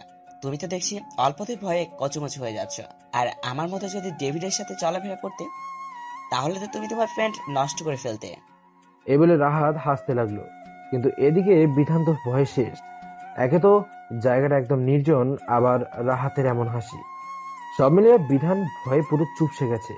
রাহাত বিধানকে বলে, কি ব্যাপার, তুমি তো ভয়ে পুরোটা শেষ। বিধান কিছু বলতে যাবে, ঠিক তখনই তার ফোনে একটা কল আসলো। কলটা রিসিভ করতেই বিধানের চোখ মুখ সব শক্ত হয়ে গেল। কিছু সময় পর বিধান ফোনটা রেখেই রাগে কটমট করছে। রাহাত বলে, কি ব্যাপার বিধান, হঠাৎ করে তুমি এমন দেখাচ্ছ? কিছু হয়েছে কি? রাহাতের কথা শুনে বিধান বলে, আমার বন্ধুর ছেলেগুলোকে ডেভিড মেরে ফেলেছে। ওকে তো আমি... আরে দাঁড়াও, ওর সাথে তুমি একা পারবে না, ওর লোক শক্তি অনেক। আমি পরোয়া করি না। তুমি কি ওকে চিনো? পারো কিভাবে ওকে? ও মাটির নিচে লুকিয়ে থাকলেও আমি ওকে খুঁজে বের করব। আমার লোকদেরকে মেরেছো, এর সত্য তুলবই আমি। তোদের এতটা কষ্ট করতে হবে না, আমি নিজেই এসেছি। হঠাৎ এমন কথায় ওরা সবাই পিছনে তাকালো। পিছনে তাকিয়ে রানাকে দেখে তো তাদের চোখ কপালে উঠে গেল। বিধান কাঁপা কাঁপা গলায় বলল, রানা, তুমি এখানে? আর এত লোকজন কেন তোমার সাথে? রানা বিধানের কথা শুনে মুচকে মুচকে হাসছে, আর রাহাত তো ভয়ে থরথর করে কাঁপছে। রানা রাহাতকে বলে, কিরে বেঈমান, তুই তুই যে আমার সাথে বন্ধু কি জন্য করেছিস সেটা আমি খুব ভালো করে জানতাম, আর তোর সাথে কে কে জড়িত আছে তাও আমি জানি। মানে কি বলতে চাইছিস তুই? বুঝতে পারছিস না তাই না? এই বলে রাহাতের গালে একটা চর বসিয়ে দিল। কুত্তার বাচ্চা, বন্ধুর নামে বিশ্বাসঘাতকতা করেছিস আর এখন ন্যাকামো করছিস। তুই কে রে? আমাদের হুমকি দামগিরের সাহস তোর কি করে হলো? তোকে তো আমি। এটা বলে বিধান রানাকে চর মারতে যাবে, তখনই রানা বিধানকে ঠাস করে চর মেরে দিল। চর খেয়ে বিধানের ঠোঁট কেটে রক্ত বেরোতে শুরু করলো। রক্ত দেখে তো বিধানের মাথা পুরোই নষ্ট হয়ে গেল। দেখ রানা, তুই কিন্তু কাজটা ঠিক করছিস না। আমাদের গায়ে হাত তুলে এর জন্য কিন্তু তোকে অনেক পস্তাতে হবে, মনে রাখিস। এই তুই আমাকে ভয় দেখাচ্ছিস? এই ডেভিডকে ভয় দেখাচ্ছিস? তোকে তো আমি। এটা বলে রানা রাহাতের বুক বরাবর একটা লাথি মারলো। রাহাত কিছুটা দূরে গিয়ে ছিটকে পড়লো। রাহাত আবার সোজা হয়ে দাঁড়িয়ে পড়লো। সে রানাকে বলতে লাগলো, তুই যে ডেভিড সেটা আমি খুব ভালো করে জানতাম, আর তাই তোকে শেষ করতেই তোর সাথে বন্ধুত্ব করেছি। তুই কি ভেবেছিস শুধু তুই একাই দেশে রাজত্ব করবি? না না, সেটা তো আমি হতে দেব না। তুই আজ এখান থেকে বেঁচে ফিরলে না আমাকে কিছু করতে পারবি। তুই যাতে আমার কিছু করতে না পারিস সেই ব্যবস্থাই আমি করব বেঈমান। তুই কি ভেবেছিস আমাকে তুই মেরে ফেলে তুই বেঁচে যাবি? আজ তুই আমাকে মারবি, কাল তোর মৃত্যু তোর নিকট চলে আসবে। রাহাত, তুমি ওর সাথে কথা বলে শুধু শুধু সময় নষ্ট করছো কেন? ওকে এখানেই পুঁতে দাও। আমার লোকজন মেরেছে, ওকে তো আমি ছাড়বো না। তাই তোরা এখনো দাঁড়িয়ে কি দেখছিস? মেরে ফেল ওকে। বিধানের কথা শুনে বিধানের সাথে আসা লোকগুলো, রাহাতের লোকগুলো সবাই রানার উপর আক্রমণ করতে এগিয়ে আসতেই শিহাব সবাইকে নিয়ে তাদের মারতে শুরু করে। কিছুক্ষণ পর বিধান আর রাহাতের লোকজন মাটিতে পড়ে আছে নিষ্প্রাণ হয়ে, আর বিধান মাটিতে হাঁটু গেড়ে বসে আছে রানার সামনে আর ভয়ে কাঁপছে। কিরে, কোথায় গেল তোর সাহস? অনেক তো বকেছিলি, এখন কে বাঁচাবে তোকে? প্লিজ রানা, আমায় মাফ করে দাও। আমার ভুল হয়ে গেছে, আমি তোমায় চিনতে পারিনি। প্লিজ আমার জীবনটা ভিক্ষা দাও। বিধানের কথায় রানা হেসে বলে, নো নো মিস্টার বিধান, নো। আমি জঙ্গলের হিংস্র বাঘকে বিশ্বাস করতে পারি, কিন্তু কোনো মানুষরূপী পশুকে বিশ্বাস করি না। তাই তোমাকে যে আমি মাফ করতে পারি না। তুই এই সমাজের অনেক ক্ষতি করেছিস, তাই তোর আর বেঁচে থাকার কোনো অধিকার নেই। প্লিজ রানা, একটা বার সুযোগ দেওয়া হয়, আর কোনোদিন এসব কাজ করবো না। তোকে যে উপরে যেতেই হবে। সরি রে ইয়ার, তোকে ক্ষমা করতে পারতাম, কিন্তু তুই এমন একটা কাজ করেছিস যার জন্য তোকে বাঁচিয়ে রাখা সম্ভব নয়। কি করেছি আমি? তুই আমার ভালোবাসার মানুষটাকে কাঁদিয়েছিস। ওর চোখের পানি আমার সহ্য হয় না, আর তুই সেটাই করেছিস, তাই তোকে যে মরতেই হবে। এটা বলে বিধানকে কিছু বলার সুযোগ না দিয়ে তার মাথার মাঝখান একটা গুলি করে দিল রানা। বিধানের নিথ দেহটা মুখ থুবড়ে মাটিতে লুটে পড়ল। রানা শিহাবকে বলে, শিহাব, রাহাত যেখানে থাকুক না কেন, ওকে আমি আমার সামনে দেখতে চাই। বেঈমানটার বুক চিরে ওর কলিজাটা আমি বের করে আনবো। আমি দেখব যে ওর কলিজাটা কত বড়। আমি কে সেটা জানা সত্ত্বেও আমার বিরুদ্ধে ও ষড়যন্ত্র করেছে। ওকে এমন ভাবে মারবো যে আর কেউ কোনোদিন খারাপ কাজ করার আগে অন্তত 100 বার ভাববে। ওকে ভাই, আমি দেখছি। যা করার খুব তাড়াতাড়ি করো। ওকে ভাই। এরপর রানা তার বাড়িতে চলে যায়। এদিকে মন তো পাগলের মতো হয়ে গেছে। মনের সাথে ওই ঘটনা ঘটার পর আজ প্রায় 15 দিন রানা কলেজে আসে না, কারণ রানা সেদিনের সেই ঘটনার পর শহরের বাইরে যায় একটা গুরুত্বপূর্ণ কাজে, এবং সেখানে কাজটার জন্য সে আটকে যায়, তাই সে কলেজে আসতে পারেনি। এই 15 দিনে রানার প্রতি মনের ভালো লাগা কাজ করে। মন বুঝতে পারছে তার মনে রানার জন্য ভালোবাসার জন্ম নিয়েছে। 16 দিনের দিন রানা কলেজে আসে। আজ আর রানা খেলছে যে কলেজে আসেনি। কালো শু, কালো প্যান্ট, কোট, চুল স্পাইক করা, পুরো হিরোর মতো লাগছে তাকে। কলেজের সবাই দেখে তো পুরো হা করে তাকিয়ে আছে, সব থেকে মেয়েরাই বেশি তাকিয়ে আছে। মন এসব দেখে তো রাগে ফুলছে, কটমট করছে রাগে, আর নিজে নিজে বলছে, কুত্তা, হারামি, বিলাই, বাদর, কে বলেছে এত সেজেগুজে কলেজে আসতে? শয়তান ছেলে, দেখ কিভাবে মেয়েদের সাথে হেসে হেসে কথা বলছে। মনের মুখে এসব কথা শুনে দিয়া মনের দিকে হা করে তাকিয়ে আছে। কে, কি ব্যাপার? এসব কি বলছিস? মানে কি বলতে চাইছিস তুই? মানে হচ্ছে ও এমন স্মার্ট হয়ে এসেছে, এতে মেয়েরা ওর দিকে আকর্ষিত হতেই পারে। ও মেয়েদের সাথে কথা বলতেই পারে, কিন্তু তাতে তুই জ্বলছিস কেন? কি প্রেমে পড়লি নাকি আবার? কুত্তি দাঁড়া তুই, তোর হচ্ছে। শয়তান মাইয়া, দাঁড়া তুই। এটা বলেই মুন দিয়াকে দৌড়ানি দিল। হঠাৎ দৌড়াতে দৌড়াতে মুন গিয়ে রানার সাথে ধাক্কা খেয়ে নিচে পড়ে গেল। নিচে পড়ার সঙ্গে সঙ্গে রানার ঠোঁটের সাথে মুনের ঠোঁট মিলে গেল। কলেজে সবাই তো সেদিকে দেখে চোখ বড় বড় করে তাকিয়ে আছে। সবাই মুচকি মুচকি হাসছে। মন তো লজ্জায় পুরো লাল হয়ে গেছে। কোনো মতে রানার উপর থেকে উঠে এক দৌড়ে ক্লাসে চলে গেল।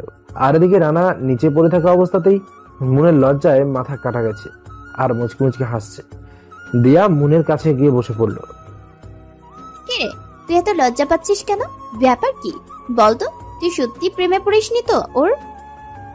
দিয়া অনবরত বক বক করেই যাচ্ছে, কিন্তু মুনের সেদিকে কোনো খেয়ালই নেই। মুন আনমনে কি যেন ভেবেই যাচ্ছে আর মুচকি মুচকি হাসছে। দিয়া আর না পেরে মুনকে একটা ধাক্কা দিল। দিয়া ধাক্কা দেয় মুনের ঘোর কাটে। কিরে কুত্তি, ধাক্কা দিলি কেন? কত সুন্দর একটা স্বপ্ন দেখছিলাম আর তুই মাঝখানে পানি ঢেলে দিলি। এখন কি হয়েছে বল? শয়তান মাইয়া, সে কখন থেকে ডাকছি, কিন্তু সেদিকে কি তোর কোনো খেয়াল আছে? এত না পেঁচিয়ে কি বলবি বলে ফেল। তোর ভাবসাব দেখে তো মনে হচ্ছে তুই ওর প্রেমে পড়েছিস। সত্যি বলছি তো? গাথি, শুধু কি প্রেম রে, ভালোবেসে ফেলেছি। বুঝছি। কি বুঝেছিস তুই? তুই একটা লুচু মাইয়া, যখন যাকে ভালো লাগে তখন তার প্রেমে পড়িস। এতদিন ছিল বিধান, আর এখন আবার রানা। আর কতজন যে বাকি আছে কে জানে। না রে দিয়া, সত্যিই বলছি, ওকে ভালোবেসে ফেলেছি রে। ওর প্রতি যে ফিলিংসটা কাজ করে, বিধানের প্রতি তেমনটা করে না। বিধানের প্রতি তেমনটা ছিল না। এখন বুঝতে পারছি, বিধান ছিল শুধু একটা আকর্ষণ, আর ও আমার নেশা হয়ে গেছে। ও আমার নিঃশ্বাসে মিশে গেছে। বুঝেছি, তুই শেষ। তুই পাগল হয়ে গেছিস। হ্যাঁ রে, সত্যি পাগল হয়ে যাব ওকে না পেলে। আমি এই 15 দিনেই বুঝতে পেরেছি যে ওকেই আমার দরকার। এখনই তুই এতটা পাগল হয়ে গেছিস ওর প্রেমে মন। আর যদি সত্যিটা জানতে পারিস, তাহলে তো তুই উন্মাদ হয়ে যাবি। কথাটা দিয়া মনে মনে বলল। দিয়া, আই হ্যাঁ হ্যাঁ, কি বলবি বল। দিয়া, কি ভাবছিস এত? ভাবছি তোকে আমার দুষ্টু মিষ্টি ভাবি বানাবো, বুঝেছিস? লজ্জায় মনের পুরো মুখ লাল হয়ে গেল। এর মধ্যে রানাও ক্লাসে চলে এলো। রানাকে দেখে তো মন মাথা নিচু করে বসে আছে, তাকাতে পারছে না রানার দিকে। রানা গিয়ে মনের পাশেই বসে পড়লো। এবার তো মনের প্রাণটা যায় যায় অবস্থা, শুধু কাঁপছে ভয়ে। এমনিতেই তো তাকাতে পারছে না লজ্জায়, তার মধ্যে এসে আবার পাশে বসেছে। রানা মনের এমন করুণ অবস্থা দেখে আর কিছুই বলল না, শুধু মুচকি হাসছে। সেদিনের মতো ক্লাস করে যে যার মতো বাড়িতে চলে গেল। রাতে শিহাব রানাকে কল করলো। রানা কল রিসিভ করে যেটা শুনলো তাতে তো তার মাথায় আকাশ ভেঙে পড়লো। শিহাব বলল, ভাই, রাহাত শুধু একা নয়, রাহাতের সাথে রাজন রাইসনও আছে, আর ওরা দুজন একে অপরের ভাই। হোয়াট, কি বলছিস তুই এসব? তুই ঠিক বলছিস তো? হ্যাঁ ভাই, আমি ঠিক বলছি। আমি রাহাতের পিছনে লোক লাগিয়েছিলাম, তারা আমাকে খবর দিয়েছে। আর হ্যাঁ ভাই, আরো একটা খবর, রিয়াও ওদের সাথে যুক্ত। কিন্তু আমি যেটা বুঝতে পারলাম, রিয়ার শত্রুতা ভাবির সাথে। ভাই মানে রিয়ার শত্রুতা মনের সাথে? কি ওর মনের সাথে? কে ও? সরি ভাই, সেটা আমি জানি না, কিন্তু আমি বুঝতে পারলাম কিছু তো একটা রহস্য আছে। তুই আরো ভালো করে নজর রাখ, আর এদিকটা আমি সামলাচ্ছি। ওকে ভাই। পরদিন সকালবেলা রানা কলেজে ঢুকতেই কোথা থেকে একটা মেয়ে এসে রানাকে প্রপোজ করে বসলো। সেটা মন দেখে তো রাগে কটমট করছে। রানা তো মনের অবস্থা দেখে মজা নিচ্ছে। মনকে আরো রাগানোর জন্য রানা মেয়েটার হাত থেকে ফুল নিয়ে নিল। এবার তো মন রাগে পুরো ফায়ার। মেয়েটা উঠে দাঁড়িয়ে রানাকে খুশিতে জড়িয়ে ধরলো। মন এবার আর দাঁড়িয়ে থাকতে পারলো না। সে রানার কাছে এসেই মেয়েটাকে টেনে ছাড়িয়ে নেয়। ঠাস করে মেয়েটার গালে একটা চর বসিয়ে দিল। রানা তো মনের এমন কাণ্ড দেখে পুরোই অবাক। এই যে ম্যাডাম, সমস্যা কি আপনার? আপনি ওকে মারলেন কেন? রানার কথা শুনে মন রানার দিকে তাকায়। ঠাস করে রানার গালেও চর বসিয়ে দিল। রানা তো চর খেয়ে বোকার মতো দাঁড়িয়ে আছে। মন মেয়েটার দিকে আবার চোখ গরম করে তাকাতেই মেয়েটা ভয়ে সেখান থেকে চলে গেল। ব্যাপার কি? আপনি ওকেও মারলেন আবার আমাকেও মারলেন, সমস্যা কি আপনার? মন রানার কোনো কথার জবাব না দিয়ে রানার ঠোঁটের সাথে ঠোঁট মিলিয়ে দিল। মনের এমন কাজে রানা তো পুরো শকড। রানা বুঝতেই পারছে না যে তার সাথে কি হচ্ছে এটা। রানা বারবার ছোটার চেষ্টা করছে, কিন্তু কোনোভাবেই কোনো কাজ হচ্ছে না, কারণ মনের রানার মাথার পেছনে হাত দিয়ে মাথার চুল শক্ত করে ধরে রেখেছে। মনের মন ভরে গেলে সে নিজেই রানাকে ছেড়ে দিল। রানা ছাড়া পেয়ে জোরে জোরে নিঃশ্বাস নিচ্ছিল। কি করলেন আপনি আমার সাথে এটা? কেন, ভালো লাগেনি? আর একটা দেবো নাকি? না, একদম না। এমন পচা জিনিস আমার আর দরকার নেই। কি বললে তুমি? পচা? এটা বলে মন আবারও রানাকে কিস করে বসলো। এবার তো রানার মাথায় আগুন জ্বলে উঠলো। মন ছেড়ে দিতেই রানা মনের গালে পাঁচ করে চর বসিয়ে দিল। মন তো চর খেয়ে কান্না করে দেওয়ার মতো অবস্থা, চোখে পানি টলমল করছে, মনে হচ্ছে হ্যাঁ এখনই বৃষ্টি হবে। পাগলামির একটা সীমা আছে। অনেক সহ্য করেছি তোমার অত্যাচার, কিন্তু আর না। এরপর যদি এমন কিছু করো তাহলে খুব খারাপ হবে বলে দিলাম। বিশ্বাস করো রানা, খুব ভালোবেসে ফেলেছি তোমায়। তোমার সাথে আগে যে আচরণ করেছি তার জন্য মাফ চাইছি। প্লিজ মাফ করে দাও। ওকে, ঠিক আছে, মাফ করে দিলাম। হয়েছে, এখন তুমি আসতে পারো। না, হয়নি। আর কোথাও যাব না আমি। ভালোবাসি তোমায় আমি, কোথাও যাব না আমি। প্লিজ একটু ভালোবাসো আমায়। কথা দিচ্ছি কখনো অভিযোগের সুযোগ দেব না। প্লিজ একটু ভালোবাসো আমায়। সরি, আমার পক্ষে আপনাকে ভালোবাসা সম্ভব নয়। এটা বলে রানা সেখান থেকে চলে গেল, আর মন কাঁদতে কাঁদতে নিচে মাটিতে বসে পড়ল। দিয়া এসে মনের কাঁধে হাত রাখলো। মন এবার আর নিজেকে সামলাতে না পেরে সঙ্গে সঙ্গে দিয়াকে জড়িয়ে ধরে হাউমাউ করে কেঁদে দিল, আর বলতে লাগলো, বিশ্বাস করো দিয়া, এই কটা দিনে ওকে খুব ভালোবেসে ফেলেছি। আমি বুঝতেও পারিনি যে এই কটা দিনের মধ্যে কখন যে ওকে এতটা ভালোবেসে ফেললাম। বড্ড বেশি ভালোবাসি রে ওকে, বড্ড বেশি ভালোবাসি। জানি আমি, কিন্তু তুই কি জানিস যে ও তোকে কতটা ভালোবাসে? দিয়ার কথা শুনে মন অবাক চোখে দিয়ার দিকে তাকালো। তুই ভুল বলছিস দিয়া, ও আমাকে ভালোবাসে না, শুধু ঘৃণা করে আমাকে। না, ও তোকে ঘৃণা করে না, নিজের জীবনের চেয়েও বেশি ভালোবাসে তোকে। শুধু তোর কর্মকাণ্ডের জন্য একটু অভিমান জমেছে তোর উপর। তুই তো ওকে এখন ভালোবাসিস, কিন্তু তোকে ও আরো আগে থেকেই ভালোবাসে। মানে কি বলতে চাইছিস তুই? মনে আছে আমার এক চাচাতো বোনের বিয়েতে তোকে নিয়ে গিয়েছিলাম? মনে আছে। সেদিন ওই বিয়েতে তোকে দেখে ওর অনেক ভালো লেগে যায়, ধীরে ধীরে তোকে ভালোবাসতে শুরু করে। পরে আমাকে সবকিছু বলে। পরে আমি ওকে এই কলেজে ঢুকতে সাহায্য করি, কিন্তু ও যখন জানতে পারে যে তুই কিছুটা অহংকারী টাইপের, তখন ও চেয়েছিল তোর অহংকারটা দূর করতে। আর শুধু এজন্যই ওকে এতটা অপমান, কষ্ট, লাঞ্ছনা সহ্য করতে হয়েছে। ওর ভালোবাসার কাছে তোর ভালোবাসা কিছুই না। ওর মতো ভালো তুই এখনো বাসতে পারিসনি রে মন। দিয়ার কথা শুনে মন শুধুই কেঁদেই চলেছে। কিভাবে রানাকে মানাবে সে? রানা তো কোনোভাবেই মানছে না তাকে, কিন্তু সেও রানাকে এখন খুব ভালোবাসে। হঠাৎ মন কান্না বন্ধ করে চোখের পানি মুছে নিয়ে হঠাৎ দাঁড়ালো। তারপর বল, বিধান কোথায়? আজ রাতে নাকি বিদেশে মেয়ে পাচার হবে, তাই মনে হয় সেখানে গেছে। তুই সত্যি বলছিস তো? যদি মিথ্যা হয় তাহলে তোর কপালে খারাপই আছে। এখন আমাকে যেতে দিন প্লিজ। যাবি? ওকে, যা, পালা। লোকটা ডেভিডের কথা দৌড়ে পালালো। লোকটা কিছু দূর যাওয়ার পর একটা গুলির আওয়াজ হলো। লোকটা মাটিতে মুখ থুবড়ে পড়ে গেল এবং সেখানেই মারা গেল। হ্যাঁ, লোকটাকে ডেভিডই গুলি করে মেরেছে। মন তো এসব দেখে তার মাথায় কিছুই ঢুকছে না। হঠাৎ কোথা থেকে যেন দিয়া চলে আসে সেখানে। দিয়াকে দেখে তো মন পুরোই অবাক। দিয়া, তুই এখানে এখানে কি করে আসলি তুই? দিয়া মনের কথা শুনে ঠাস করে মনের গালে চর বসিয়ে দেয়।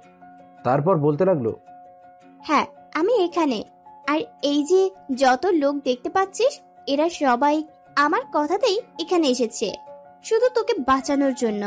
আর তুই বলেছিলি না যে আমার সাথে সম্পর্ক রাখবি না তুই? আজ আমি বলছি, হ্যাঁ আমি বলছি, তোর মতো অহংকারী মেয়ের সাথে আজ থেকে আমার কোনো সম্পর্ক নেই। ভুলে যাব যে আমার মন নামে কোনো বান্ধবী ছিল। এইসব তুই কি বলছিস দিয়া? এমনটা বলিস না প্লিজ, আমায় মাফ করে দে। আর কোনো দিন আমি তোকে ভুল বুঝবো না। আমার একমাত্র বান্ধবী তুই। তুই আমায় ছেড়ে চলে গেলে আমি কাকে নিয়ে থাকবো রে? কেন, তোর বিধান কই? ওকে নিয়ে থাক। ও সে তো আবার তোকে ধোকা দিয়েছে, তাই না? তোর আশেপাশের যে মানুষগুলো তোকে ভালোবাসে তুই তাদেরকেই সবসময় অপমান আর অবহেলা করে গেছিস, কিন্তু তারপরেও তারা সবসময় তোকে সব ধরনের বিপদ থেকে বাঁচিয়েছে। কি বলছিস তুই এগুলো? আমি তোর কথার কিছুই বুঝতে পারছি না, প্লিজ বুঝিয়ে বলবি একটু? এখনো তুই বুঝতে পারছিস না? না। এই যে লোকটাকে দেখছিস রুমাল দিয়ে বেঁধে রেখেছে, চিনিস একে? আমি কি করে চিনবো ওকে? ওর মুখই তো আমি দেখিনি এখন পর্যন্ত, কিন্তু ও তো বলল যে ওর ডেভিড। এই নামটা আমি অনেকবার শুনেছি, কিন্তু কখনো তাকে দেখিনি। মন এই কথা বলার সাথে সাথে দিয়া লোকটার মুখ থেকে রুমালটা টেনে খুলে ফেলল, তারপর বলল, এবার চিনতে পারছিস কিনা? দিয়ার কথায় মন লোকটার দিকে তাকিয়ে 1000 ভোল্টের শক খেলো, কাঁপা কাঁপা গলায় বলল, রানা, তো তুমি? তার মানে তুমি সেই নামকরা মাফিয়া কিং ডেভিড, যে সব সময় অন্যায়ের বিরুদ্ধে প্রতিবাদ করে? হ্যাঁ, আমি রানা, আমি ডেভিড। পুরো দেশের সন্ত্রাসীরা আমার নাম শুনলে ভয়ে থরথর করে কাঁপে। যারা অন্যায় অত্যাচার করে তাদেরকে শেষ করে দেই, মৃত্যুই হয় তাদের একমাত্র শাস্তি। তাহলে দিয়া যে বলল তোমরা সবাই ওর কথায় আমাকে বাঁচাতে এখানে এসেছো, তাহলে? হ্যাঁ, ও না বললে আমি এখানে তোমার মতো অহংকারী মেয়েকে বাঁচাতে কখনোই আসতাম না। কিন্তু দিয়া তোমার স্পর্শ কি করে জানে? দিয়া আমার আপন মামাতো বোন। হোয়াট? ঠিকই বলছি, দিয়া আমার আপন মামাতো বোন। দিয়া এসব কি বলছে? হ্যাঁ, ও আমার ফুফাতো ভাই, আর আমি ওর মামাতো বোন। তাহলে এতদিন তুই আমাকে বলিসনি কেন? দিয়া কিছু না বলে চুপ করে দাঁড়িয়ে আছে। কি হলো বল, এতদিন কেন বললি না আমায়? রানাই বলতে বারণ করেছিল। মানে? ওই বলতে বারণ করেছিল। কারণ? কারণ? বল, কিসের কারণ? আমি বলতে পারবো না। রানা, তুমি বলো, কেন ওকে বলতে বারণ করেছিলে যে তুমি ওর মামাতো ভাই? দেখুন ম্যাডাম, এসব আমি আপনাকে বলতে বাধ্য নই। ও হ্যাঁ, আমাকে কেন বলবে? আমি তোমাদের কার কি হই যে আমার কাছে বলবে? দিয়া। হ্যাঁ ভাই। ওকে নিয়ে যা, হয়তো বাড়ির সবাই চিন্তা করছে। মনকে নিয়ে যেতে লাগে। মন যাবার আগে রানাকে বলে, রানা, আমি তোমার সাথে অনেক খারাপ আচরণ করেছি, যদি পারো আমাকে মাফ করে দিও, চলি। তারপর মন দিয়ার সাথে বাড়িতে চলে গেল। বাড়িতে ফিরে ফ্রেশ হয়ে ঘুমিয়ে পড়ল। দিয়া মনের সাথে থাকায় মনের মা তাকে এত রাতে বাড়িতে আসায় কিছু বলেনি। দিয়া আজ মনের সাথে তাদের বাড়িতেই থেকে গেল। আর অন্যদিকে ডেভিড অর্থাৎ রানা চলে গেল লোকটার বলা সেই ঠিকানায় বিধানকে ধরার জন্য। রানার আগে কটমট করছে, সে আজ বিধানকে পেলে যে কি করবে তা সে নিজেও জানে না। ঠিকানা মোতাবেক পৌঁছানোর পর রানা সমস্ত প্রস্তুতি নিয়ে রেখেছে। কিছু গাড়ি রাস্তার দুই দিক থেকে মুখোমুখি এসে দাঁড়ালো, আর দুই দিকের গাড়ির সাথে দুটো বড় বড় গাড়িও আছে। দুই দিকের গাড়ি থেকে দুজন লোক নেমে এলো, একটা থেকে বিধান আর অন্যটা থেকে একজন লোক নামলো। আর অন্য গাড়ি থেকে যে লোকটা নেমে এলো তার মুখ দেখা যাচ্ছে না অন্ধকারের জন্য। তারপর বিধান আর সেই লোকটার সামনাসামনি দাঁড়িয়ে কথা বলছে, কিন্তু এখনো পর্যন্ত লোকটার মুখ দেখা যাচ্ছে না। হঠাৎ আবছা আলোয় লোকটার মুখ দেখতে পায় রানা। লোকটাকে দেখতে রানা 1000 ভোল্টের শক খেলো, কারণ লোকটা আর কেউ না, রাহাত। রাহাতকে দেখে রানা পুরো এক জায়গায় দাঁড়িয়ে রইল। রানা শুধু ভাবছে এটা কি করে সম্ভব। হঠাৎ শিহাব রানাকে বলে, ভাই, আমি যেটা দেখতে পাচ্ছি আপনি ওকে সেটা দেখতে পাচ্ছেন? হ্যাঁ, দেখতে পাচ্ছি। বেঈমান বেঈমানই হয়, বেঈমান কখনো বন্ধু হয় না। বেঈমানটাকে তো আমি... না শিহাব, তুই ওকে কিছুই করবি না, যা করার আমি করব। বেঈমানটাকে এমন ভাবে মারবো যা দেখে আর কেউ কখনো বন্ধুত্বের নাম করে বেঈমানি করার সাহসও করবে না। ওকে ভাই, আপনি যা বলবেন তাই হবে। এদিকে রাহাত আর বিধানের কথোপকথন। 50 টাকা নিয়ে এসেছি, একদম সেই জিনিস। প্রচুর টাকা আসবে বাইরে পাঠাতে পারলে। সেটা না হয় বুঝলাম, কিন্তু মালগুলো কোথায়? গাড়িতে আছে, নিয়ে যাও। এখান থেকে যত তাড়াতাড়ি যাবে ততই ভালো, কারণ জায়গাটা কেমন যেন নীরব, গা ঝিমঝিম করছে। আরে তুমি তো দেখছি ভয় পাচ্ছ। এত ভয় পেলে এই পথে চলা যায় না। তুমি তো দেখছি অল্পতে ভয়ে কচুমচু হয়ে যাচ্ছ। আর আমার মতো যদি ডেভিডের সাথে চলাফেরা করতে, তাহলে তো তুমি তোমার ফ্রেন্ড নষ্ট করে ফেলতে। এই বলে রাহাত হাসতে লাগলো, কিন্তু এদিকে বিধান তো ভয়ে শেষ। একে তো জায়গাটা একদম নির্জন, আবার রাহাতের এমন হাসি, সব মিলিয়ে বিধান ভয়ে পুরো চুপসে গেছে। রাহাত বিধানকে বলে, কি ব্যাপার, তুমি তো ভয়ে পুরোটা শেষ। বিধান কিছু বলতে যাবে, ঠিক তখনই তার ফোনে একটা কল আসলো। কলটা রিসিভ করতেই বিধানের চোখ মুখ সব শক্ত হয়ে গেল। কিছু সময় পর বিধান ফোনটা রেখেই রাগে কটমট করছে। রাহাত বলে, কি ব্যাপার বিধান, হঠাৎ করে তুমি এমন দেখাচ্ছ? কিছু হয়েছে কি? রাহাতের কথা শুনে বিধান বলে, আমার বন্ধুর ছেলেগুলোকে ডেভিড মেরে ফেলেছে। ওকে তো আমি। আরে দাঁড়াও, ওর সাথে তুমি একা পারবে না, ওর লোকশক্তি অনেক। আমি পরোয়া করি না। তুমি কি ওকে চিনো? পারো কিভাবে ওকে? ও মাটির নিচে লুকিয়ে থাকলেও আমি ওকে খুঁজে বের করব। আমার লোকদেরকে মেরেছ, এর সত্য তুলবই আমি।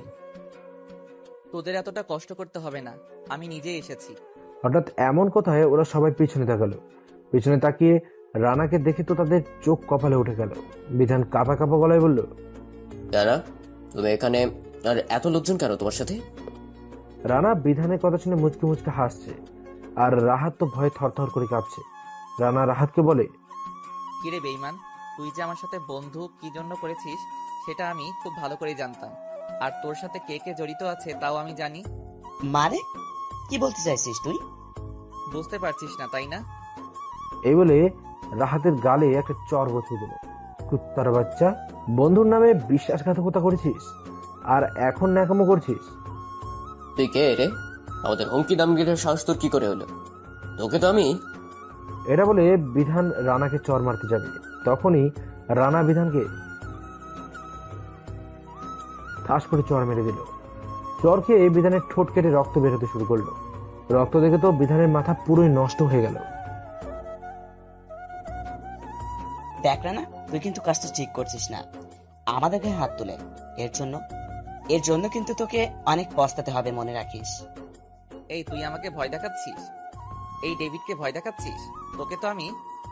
এটা বলে রানা রাহাতের বুক বরাবর একটা লাথি মারল। রাহাত কিছুটা দূরে গিয়ে ছিটকে পড়ল। রাহাত আবার সোজা হয়ে দাঁড়িয়ে পড়ল। সে রানাকে বলতে লাগলো, তুই যে ডেভিড সেটা আমি খুব ভালো করে জানতাম, আর তাই তোকে শেষ করতেই তোর সাথে বন্ধুত্ব করেছি। তুই কি ভেবেছিস শুধু তুই একাই দেশে রাজত্ব করবি? না না, সেটা তো আমি হতে দেব না। তুই আজ এখান থেকে বেঁচে ফিরলে না আমাকে কিছু করতে পারবি। তুই যাতে আমার কিছু করতে না পারিস সেই ব্যবস্থাই আমি করবো বেঈমান। তুই কি ভেবেছিস আমাকে তুই মেরে ফেলে তুই বেঁচে যাবি? আজ তুই আমাকে মারবি, কাল তোর মৃত্যু তোর নিকট চলে আসবে। রাহাত, তুমি ওর সাথে কথা বলে শুধু শুধু সময় নষ্ট করছো কেন? ওকে এখানেই পুঁতে দাও। আমার লোকজন মেরেছে, ওকে তো আমি ছাড়বো না। তাই তোরা এখনো দাঁড়িয়ে কি দেখছিস? মেরে ফেল ওকে। বিধানের কথা শুনে বিধানের সাথে আসা লোকগুলো, রাহাতের লোকগুলো সবাই রানার উপর আক্রমণ করতে এগিয়ে আসতেই শিহাব সবাইকে নিয়ে তাদের মারতে শুরু করে। কিছুক্ষণ পর বিধান আর রাহাতের লোকজন মাটিতে পড়ে আছে নিষ্প্রাণ হয়ে, আর বিধান মাটিতে হাঁটু গেড়ে বসে আছে রানার সামনে আর ভয়ে কাঁপছে। কিরে, কোথায় গেল তোর সাহস? অনেক তো বকেছিলি, এখন কে বাঁচাবে তোকে? প্লিজ রানা, আমায় মাফ করে দাও। আমার ভুল হয়ে গেছে, আমি তোমায় চিনতে পারিনি। প্লিজ আমার জীবনটা ভিক্ষা দাও। বিধানের কথায় রানা হেসে বলে, নো নো মিস্টার বিধান, নো। আমি জঙ্গলের হিংস্র বাঘকে বিশ্বাস করতে পারি, কিন্তু কোনো মানুষরূপী পশুকে বিশ্বাস করি না। তাই তোমাকে যে আমি মাফ করতে পারি না। তুই এই সমাজের অনেক ক্ষতি করেছিস, তাই তোর আর বেঁচে থাকার কোনো অধিকার নেই। প্লিজ রানা, একটা বার সুযোগ দাও আমায়, আর কোনোদিন এসব কাজ করবো না। তোকে যে উপরে যেতেই হবে। সরি রে ইয়ার, তোকে ক্ষমা করতে পারতাম, কিন্তু তুই এমন একটা কাজ করেছিস যার জন্য তোকে বাঁচিয়ে রাখা সম্ভব নয়। কি করেছি আমি? তুই আমার ভালোবাসার মানুষটাকে কাঁদিয়েছিস, ওর চোখের পানি আমার সহ্য হয় না, আর তুই সেটাই করেছিস, তাই তোকে যে মরতেই হবে। এটা বলে বিধানকে কিছু বলার সুযোগ না দিয়ে তার মাথার মাঝখান একটা গুলি করে দিল রানা। বিধানের নিথ দেহটা মুখ থুবড়ে মাটিতে লুটে পড়ল। রানা শিহাবকে বলে, শিহাব, রাহাত যেখানে থাকুক না কেন, ওকে আমি আমার সামনে দেখতে চাই। বেঈমানটার বুক চিরে ওর কলিজাটা আমি বের করে আনবো। আমি দেখব যে ওর কলিজাটা কত বড়। আমি কে সেটা জানা সত্ত্বেও আমার বিরুদ্ধে ও ষড়যন্ত্র করেছে। ওকে এমন ভাবে মারবো যে আর কেউ কোনোদিন খারাপ কাজ করার আগে অন্তত 100 বার ভাববে। ওকে ভাই, আমি দেখছি। যা করার খুব তাড়াতাড়ি করো। ওকে ভাই। এরপর রানা তার বাড়িতে চলে যায়। এদিকে মন তো পাগলের মতো হয়ে গেছে। মনের সাথে ওই ঘটনা ঘটার পর আজ প্রায় 15 দিন রানা কলেজে আসে না, কারণ রানা সেদিনের সেই ঘটনার পর শহরের বাইরে যায় একটা গুরুত্বপূর্ণ কাজে, এবং সেখানে কাজটার জন্য সে আটকে যায়, তাই সে কলেজে আসতে পারেনি। এই 15 দিনে রানার প্রতি মনের ভালো লাগা কাজ করে। মন বুঝতে পারছে তার মনে রানার জন্য ভালোবাসার জন্ম নিয়েছে। 16 দিনের দিন রানা কলেজে আসে। আজ আর রানা খেলছে যে কলেজে আসে, কালো শু, কালো প্যান্ট, কোট, চুল স্পাইক করা, পুরো হিরোর মতো লাগছে তাকে। কলেজের সবাই দেখে তো পুরো হা করে তাকিয়ে আছে, সব থেকে মেয়েরাই বেশি তাকিয়ে আছে। মন এসব দেখে তো রাগে ফুলছে, কটমট করছে রাগে, আর নিজে নিজে বলছে, কুত্তা, হারামি, বিলাই, বাদর, কে বলেছে এত সেজেগুজে কলেজে আসতে? শয়তান ছেলে, দেখ কিভাবে মেয়েদের সাথে হেসে হেসে কথা বলছে। মনের মুখে এসব কথা শুনে দিয়া মনের দিকে হা করে তাকিয়ে আছে। কে কি ব্যাপার, এসব কি বলছিস? মানে কি বলতে চাইছিস তুই? মানে হচ্ছে ও এমন স্মার্ট হয়ে এসেছে, এতে মেয়েরা ওর দিকে আকর্ষিত হতেই পারে, ও মেয়েদের সাথে কথা বলতেই পারে, কিন্তু তাতে তুই জ্বলছিস কেন? কি প্রেমে পড়লি নাকি আবার? কুত্তি, দাঁড়া তুই, তোর হচ্ছে। শয়তান মাইয়া, দাঁড়া তুই। এটা বলেই মন দিয়াকে দৌড়ানি দিল। হঠাৎ দৌড়াতে দৌড়াতে মন গিয়ে রানার সাথে ধাক্কা খেয়ে নিচে পড়ে গেল। নিচে পড়ার সঙ্গে সঙ্গে রানার ঠোঁটের সাথে মনের ঠোঁট মিলে গেল। কলেজে সবাই তো সেদিকে দেখে চোখ বড় বড় করে তাকিয়ে আছে, সবাই মুচকি মুচকি হাসছে। মন তো লজ্জায় পুরো লাল হয়ে গেছে। কোনো মতে রানার উপর থেকে উঠে এক দৌড়ে ক্লাসে চলে গেল। আর এদিকে রানা নিচে পড়ে থাকা অবস্থাতেই মনের লজ্জায় মাথা কাটা গেছে আর মুচকি মুচকি হাসছে। দিয়া মনের কাছে গিয়ে বসে পড়ল। কে রে, তুই এত লজ্জা পাচ্ছিস কেন? ব্যাপার কি বলতো? তুই সত্যি প্রেমে পড়িসনি তো ওর? দিয়া অনবরত বক বক করেই যাচ্ছে, কিন্তু মনের সেদিকে কোনো খেয়ালই নেই। মন আনমনে কি যেন ভেবেই যাচ্ছে আর মুচকি মুচকি হাসছে। দিয়া আর না পেরে মনকে একটা ধাক্কা দিল। দিয়া ধাক্কা দেয় মনের ঘোর কাটে। কি রে কুত্তি, ধাক্কা দিলি কেন? কত সুন্দর একটা স্বপ্ন দেখছিলাম আর তুই মাঝখানে পানি ঢেলে দিলি। এখন কি হয়েছে বল? শয়তান মাইয়া, সে কখন থেকে ডাকছি, কিন্তু সেদিকে কি তোর কোনো খেয়াল আছে? এত না পেঁচিয়ে কি বলবি বলে ফেল। তোর ভাবসাব দেখে তো মনে হচ্ছে তুই ওর প্রেমে পড়েছিস। সত্যি বলছি তো? গাথি, শুধু কি প্রেম রে, ভালোবেসে ফেলেছি। বুঝছি। কি বুঝেছিস তুই? তুই একটা লুচু মাইয়া, যখন যাকে ভালো লাগে তখন তার প্রেমে পড়িস। এতদিন ছিল বিধান, আর এখন আবার রানা, আর কতজন যে বাকি আছে কে জানে। না রে দিয়া, সত্যিই বলছি, ওকে ভালোবেসে ফেলেছি রে। ওর প্রতি যে ফিলিংসটা কাজ করে, বিধানের প্রতি তেমনটা করে না। বিধানের প্রতি তেমনটা ছিল না। এখন বুঝতে পারছি, বিধান ছিল শুধু একটা আকর্ষণ, আর ও আমার নেশা হয়ে গেছে। ও আমার নিঃশ্বাসে মিশে গেছে। বুঝেছি, তুই শেষ, তুই পাগল হয়ে গেছিস। হ্যাঁ রে, সত্যি পাগল হয়ে যাব ওকে না পেলে। আমি এই 15 দিনেই বুঝতে পেরেছি যে ওকেই আমার দরকার। এখনই তুই এতটা পাগল হয়ে গেছিস ওর প্রেমে মন, আর যদি সত্যিটা জানতে পারিস তাহলে তো তুই উন্মাদ হয়ে যাবি। কথাটা দিয়া মনে মনে বলল। দিয়া, আই দি। হ্যাঁ হ্যাঁ, কি বলবি বল। দিয়া, কি ভাবছিস এত? ভাবছি তোকে আমার দুষ্টু মিষ্টি ভাবি বানাবো, বুঝেছিস? লজ্জায় মনের পুরো মুখ লাল হয়ে গেল। এর মধ্যে রানাও ক্লাসে চলে এলো। রানাকে দেখে তো মন মাথা নিচু করে বসে আছে, তাকাতে পারছে না রানার দিকে। রানা গিয়ে মনের পাশেই বসে পড়ল। এবার তো মনের প্রাণটা যায় যায় অবস্থা, শুধু কাঁপছে ভয়ে। এমনিতেই তো তাকাতে পারছে না লজ্জায়, তার মধ্যে এসে আবার পাশে বসেছে। রানা মনের এমন করুণ অবস্থা দেখে আর কিছুই বলল না, শুধু মুচকি হাসছে। সেদিনের মতো ক্লাস করে যে যার মতো বাড়িতে চলে গেল। রাতে শিহাব রানাকে কল করলো। রানা কল রিসিভ করে যেটা শুনলো তাতে তো তার মাথায় আকাশ ভেঙে পড়লো। শিহাব বলল, ভাই, রাহাত শুধু একা নয়, রাহাতের সাথে রাজন রাইসনও আছে, আর ওরা দুজন একে অপরের ভাই। হোয়াট, কি বলছিস তুই এসব? তুই ঠিক বলছিস তো? হ্যাঁ ভাই, আমি ঠিক বলছি। আমি রাহাতের পিছনে লোক লাগিয়েছিলাম, তারা আমাকে খবর দিয়েছে। আর হ্যাঁ ভাই, আরো একটা খবর, রিয়াও ওদের সাথে যুক্ত। কিন্তু আমি যেটা বুঝতে পারলাম, রিয়ার শত্রুতা ভাবির সাথে। ভাই মানে রিয়ার শত্রুতা মনের সাথে? কি ওর মনের সাথে? কে ও? সরি ভাই, সেটা আমি জানি না, কিন্তু আমি বুঝতে পারলাম কিছু তো একটা রহস্য আছে। তুই আরো ভালো করে নজর রাখ, আর এদিকটা আমি সামলাচ্ছি। ওকে ভাই। পরদিন সকালবেলা রানা কলেজে ঢুকতেই কোথা থেকে একটা মেয়ে এসে রানাকে প্রপোজ করে বসলো। সেটা মন দেখে তো রাগে কটমট করছে। রানা তো মনের অবস্থা দেখে মজা নিচ্ছে। মনকে আরো রাগানোর জন্য রানা মেয়েটার হাত থেকে ফুল নিয়ে নিল। এবার তো মন রাগে পুরো ফায়ার। মেয়েটা উঠে দাঁড়িয়ে রানাকে খুশিতে জড়িয়ে ধরলো। মন এবার আর দাঁড়িয়ে থাকতে পারলো না। সে রানার কাছে এসেই মেয়েটাকে টেনে ছাড়িয়ে নেয়। ঠাস করে মেয়েটার গালে একটা চর বসিয়ে দিল। রানা তো মনের এমন কাণ্ড দেখে পুরোই অবাক। এই যে ম্যাডাম, সমস্যা কি আপনার? আপনি ওকে মারলেন কেন? রানার কথা শুনে মন রানার দিকে তাকায়। ঠাস করে রানার গালেও চর বসিয়ে দিল। রানা তো চর খেয়ে বোকার মতো দাঁড়িয়ে আছে। মন মেয়েটার দিকে আবার চোখ গরম করে তাকাতেই মেয়েটা ভয়ে সেখান থেকে চলে গেল। ব্যাপার কি? আপনি ওকেও মারলেন আবার আমাকেও মারলেন, সমস্যা কি আপনার?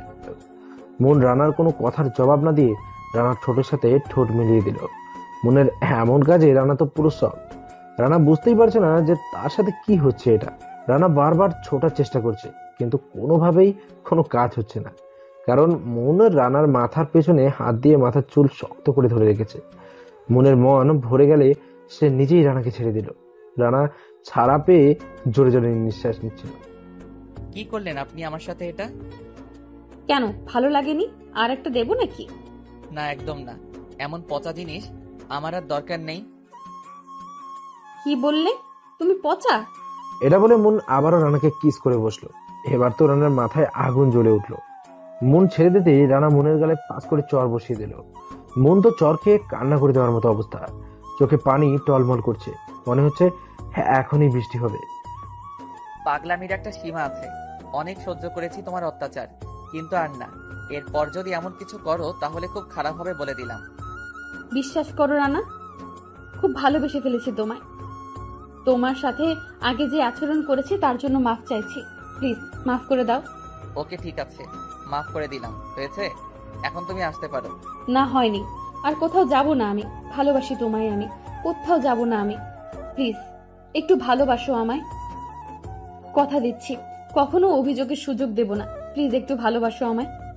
সরি, আমার পক্ষে আপনাকে ভালোবাসা সম্ভব নয়। এটা বলে রানা সেখান থেকে চলে গেল। আর মন কাঁদতে কাঁদতে নিচে মাটিতে বসে পড়ল। দিয়া এসে মনের কাঁধে হাত রাখলো। মন এবার আর নিজেকে সামলাতে না পেরে সঙ্গে সঙ্গে দিয়াকে জড়িয়ে ধরে হাউমাউ করে কেঁদে দিল। আর বলতে লাগলো, বিশ্বাস করো দিয়া, এই কটা দিনে ওকে খুব ভালোবেসে ফেলেছি। আমি বুঝতেও পারিনি যে এই কটা দিনের মধ্যে কখন যে ওকে এতটা ভালোবেসে ফেললাম। বড্ড বেশি ভালোবাসি রে ওকে, বড্ড বেশি ভালোবাসি। জানি আমি, কিন্তু তুই কি জানিস যে ও তোকে কতটা ভালোবাসে? দিয়ার কথা শুনে মন অবাক চোখে দিয়ার দিকে তাকালো। তুই ভুল বলছিস দিয়া, ও আমাকে ভালোবাসে না, শুধু ঘৃণা করে আমাকে। না, ও তোকে ঘৃণা করে না, নিজের জীবনের চেয়েও বেশি ভালোবাসে তোকে। শুধু তোর কর্মকাণ্ডের জন্য একটু অভিমান জমেছে তোর উপর। তুই তো ওকে এখন ভালোবাসিস, কিন্তু তোকে ও আরো আগে থেকেই ভালোবাসে। মানে কি বলতে চাইছিস তুই? মনে আছে আমার এক চাচাতো বোনের বিয়েতে তোকে নিয়ে গিয়েছিলাম? মনে আছে। সেদিন ওই বিয়েতে তোকে দেখে ওর অনেক ভালো লেগে যায়। ধীরে ধীরে তোকে ভালোবাসতে শুরু করে। পরে আমাকে সবকিছু বলে। পরে আমি ওকে এই কলেজে ঢুকতে সাহায্য করি। কিন্তু ও যখন জানতে পারে যে তুই কিছুটা অহংকারী টাইপের, তখন ও চেয়েছিল তোর অহংকারটা দূর করতে। আর শুধু এজন্যই ওকে এতটা অপমান, কষ্ট, লাঞ্ছনা সহ্য করতে হয়েছে। ওর ভালোবাসার কাছে তোর ভালোবাসা কিছুই না। ওর মতো ভালো তুই এখনো বাসতে পারিসনি রে মন। দিয়ার কথা শুনে মন শুধুই কেঁদেই চলেছে। কিভাবে রানাকে মানাবে সে? রানা তো কোনোভাবেই মানছে না তাকে, কিন্তু সেও রানাকে এখন খুব ভালোবাসে। হঠাৎ মন কান্না বন্ধ করে চোখের পানি মুছে নিয়ে হঠাৎ দাঁড়ালো। তারপর, ভাই তুই এটা কি করলি? তুই না ওকে ভালোবাসতি, তাহলে তুই এমনটা কেন করলি ওর সাথে? তুই কি ভুলে গেছিস দিয়া, ও আমার সাথে কি করেছিল? কতটা ভালোবাসতাম আমি ওকে। আর ও দেখ ভাই, যেটা হয়ে গেছে সেটা অতীত। এখন তো তোকে ভালোবাসে, তাই না? তাহলে কেন ওকে দূরে ঠেলে দিচ্ছিস? তুই কি জানিস তুই কলেজ থেকে চলে যাওয়ার পর ও কতটা কেঁদেছে? কাঁদতে দে, আর মাত্র 3টা দিন, 3 দিন পরেই ওর জন্মদিন। ওই দিনই ওকে আপন করে নিয়ে ওকে সারপ্রাইজ দেব। ওর বাবা মার সাথেও আমি কথা বলেছি, তারাও কোনো আপত্তি জানায়নি। কিন্তু ভাই, আমার খুব ভয় করছে। ও খুব জেদি মেয়ে, যদি কিছু একটা করে বসে তখন। তুই শুধু ওর দিকে একটু খেয়াল রাখিস, তাহলেই হবে। আচ্ছা ঠিক আছে, কিন্তু আমার তারপরও খুব ভয় করছে ভাই। আরে এত চিন্তা করিস না তো, এখন রাখছি। এই বলে রানা ফোন কেটে দিল। এরপর শিহাবকে ফোন করলো। শিহাব ফোন রিসিভ করে। হ্যাঁ ভাই বলো। রাহাতের কোনো খবর আছে কি? না ভাই, তেমন কোনো খবর আর এখনো পর্যন্ত পাইনি। পেলে তোমাকে আমি জানাবো। ওকে ঠিক আছে, তৈরি থাকিস। সময় মতো সব কয়টাকে একই সাথে বাড়বে। ওকে ভাই। এরপর রানা ফোন কেটে দিয়ে ফ্রেশ হয়ে কিছু খাবার খেয়ে বিছানায় গা এলিয়ে দিতে ঘুমিয়ে পড়ল। অন্যদিকে মন বাড়িতে গিয়ে সোজা তার মাকে জড়িয়ে ধরে কাঁদতে শুরু করলো। ঠিক তখনই মনের বাবা সিঁড়ি বেয়ে উপর থেকে নিচে নেমে এলেন। কি হয়েছে আমার আমাজানের? আম্মু, তোমার চোখে পানি কেন মা? বাবার কথা শুনে মনের কান্নার বেগ যেন আরো বেড়ে গেল। সে তার বাবাকে জড়িয়ে ধরে কাঁদতে কাঁদতে বলল, বাবা, আমি ওকে চাই, ওকে আমার চাই। ওকে ছাড়া আমি বাঁচবো না বাবা। খুব ভালোবেসে ফেলেছি ওকে। প্লিজ ওকে এনে দাও না আমার কাছে বাবা। আর কোনো দিন তোমার কাছে কিচ্ছু চাইবো না। বলো, এনে দিবে? মনের বাবা মনকে ধরে পাশে সোফাতে বসালেন। আর মন তো অনবরত কেঁদেই চলেছে। এবার বলতো মা, কি হয়েছে? ঠান্ডা মাথায় আমাকে বলতো। এরপর মন তার বাবাকে রানার সাথে ঘুরে যাওয়া সব কথা খুলে বলল। মনের বাবা শুনে চুপচাপ বসে রইলেন, কোনো কথা বলছেন না। তা দেখে মন বলে, বলো বাবা, তুমি চুপ করে আছো কেন? বলো, ওকে এনে দিবে আমার কাছে। কি হলো বাবা, বলো। কথা বলছো না কেন বাবা তুমি? চিন্তা করিস না মা, আমার মা আমার কিছু চেয়েছে আর আমি সেটা এনে দেব না, সেটা কি কখনো হয়েছে বল? বাবার কথা শুনে মনের মুখে হাসি ফুটে উঠল। মনের বাবা মেয়ের চোখের পানি মুছে দিয়ে কপালে একটু চুমু খেল। পাগলি মেয়ে, শুধু শুধু কাঁদে। তোর এই বাবা জীবিত থাকতে তুই কাঁদবি না, বুঝতে পেরেছিস? এবার একটু হাস মা। বাবার কথা শুনে মন মুচকি মুচকি হাসলো। তারপর নিজের রুমে চলে গেল ফ্রেশ হতে। মন যেতেই মনের বাবা বলে, আমাদের সেই ছোট্ট মন কত বড় হয়ে গেছে, তাই না মমতা? জানো মমতা, যখন ও চলে যাবে তখন আমার খুব কষ্ট হবে মমতা, খুব কষ্ট হবে। বলেই কেঁদে দিলেন মনের বাবা। আর মন এসব আড়াল থেকে দেখে সেও আড়ালে দাঁড়িয়ে দাঁড়িয়ে কাঁদছে। কষ্টে তার বুকটাও ফেটে যাচ্ছে। কিন্তু হঠাৎ তার বাবার কথা শুনে মনের মুখে হাসি ফুটে উঠল। মনের মা মনের বাবাকে বলে, কেঁদো না তুমি। মুনের বিয়েটা যার সাথে দেবো আমরা, তাকেও ওই বাড়িতে রেখে দেবো। তাহলেই তো হয়, তাই না? কিন্তু সে যদি রাজি না হয় আমাদের বাড়িতে থাকতে? আরে ওকে বললেই ও রাজি হয়ে যাবে। ওকে আমি খুব ভালো করে চিনি। ও খুব ভালো ছেলে, খুব ভালোবাসে মনকে। জানি আমি সেটা। আর তাই তো রানা একজন মাফিয়া কিং হওয়া সত্ত্বেও অনেক আগেই তার সাথে মনের বিয়ে ঠিক করে রেখেছি। রানার নামটা শুনে তো মনের আর কিছুই বুঝতে বাকি রইল না যে রানার সাথে মনের বিয়ে ঠিক করে রেখেছে, তাও অনেক আগে। মনের তো এবার খুশিতে নাচতে ইচ্ছে করছিল। সে তার রুমে গিয়ে রানাকে নিয়ে হাজার স্বপ্ন দেখতে দেখতে কখন যে ঘুমিয়ে পড়লো তা সে নিজেও জানে না। পরের দিন সকালে রানা কলেজে ঢুকছিল, অমনি মনের সাথে ধাক্কা খেয়ে নিচে পড়ে গেল। নিচে পড়ার সঙ্গে সঙ্গে তাদের চার ঠোঁট আবার এক হয়ে গেল। মন তো রানার ঠোঁটের স্পর্শ পেয়ে পুরো পাথর হয়ে গেছে। সে চুপচাপ নিচেই পড়ে আছে আর রানার স্পর্শ অনুভব করছে। কলেজের সবার দৃষ্টি এখন তাদের দিকে। ওদের অবস্থা থেকে দিয়া হঠাৎ হেসে উঠল।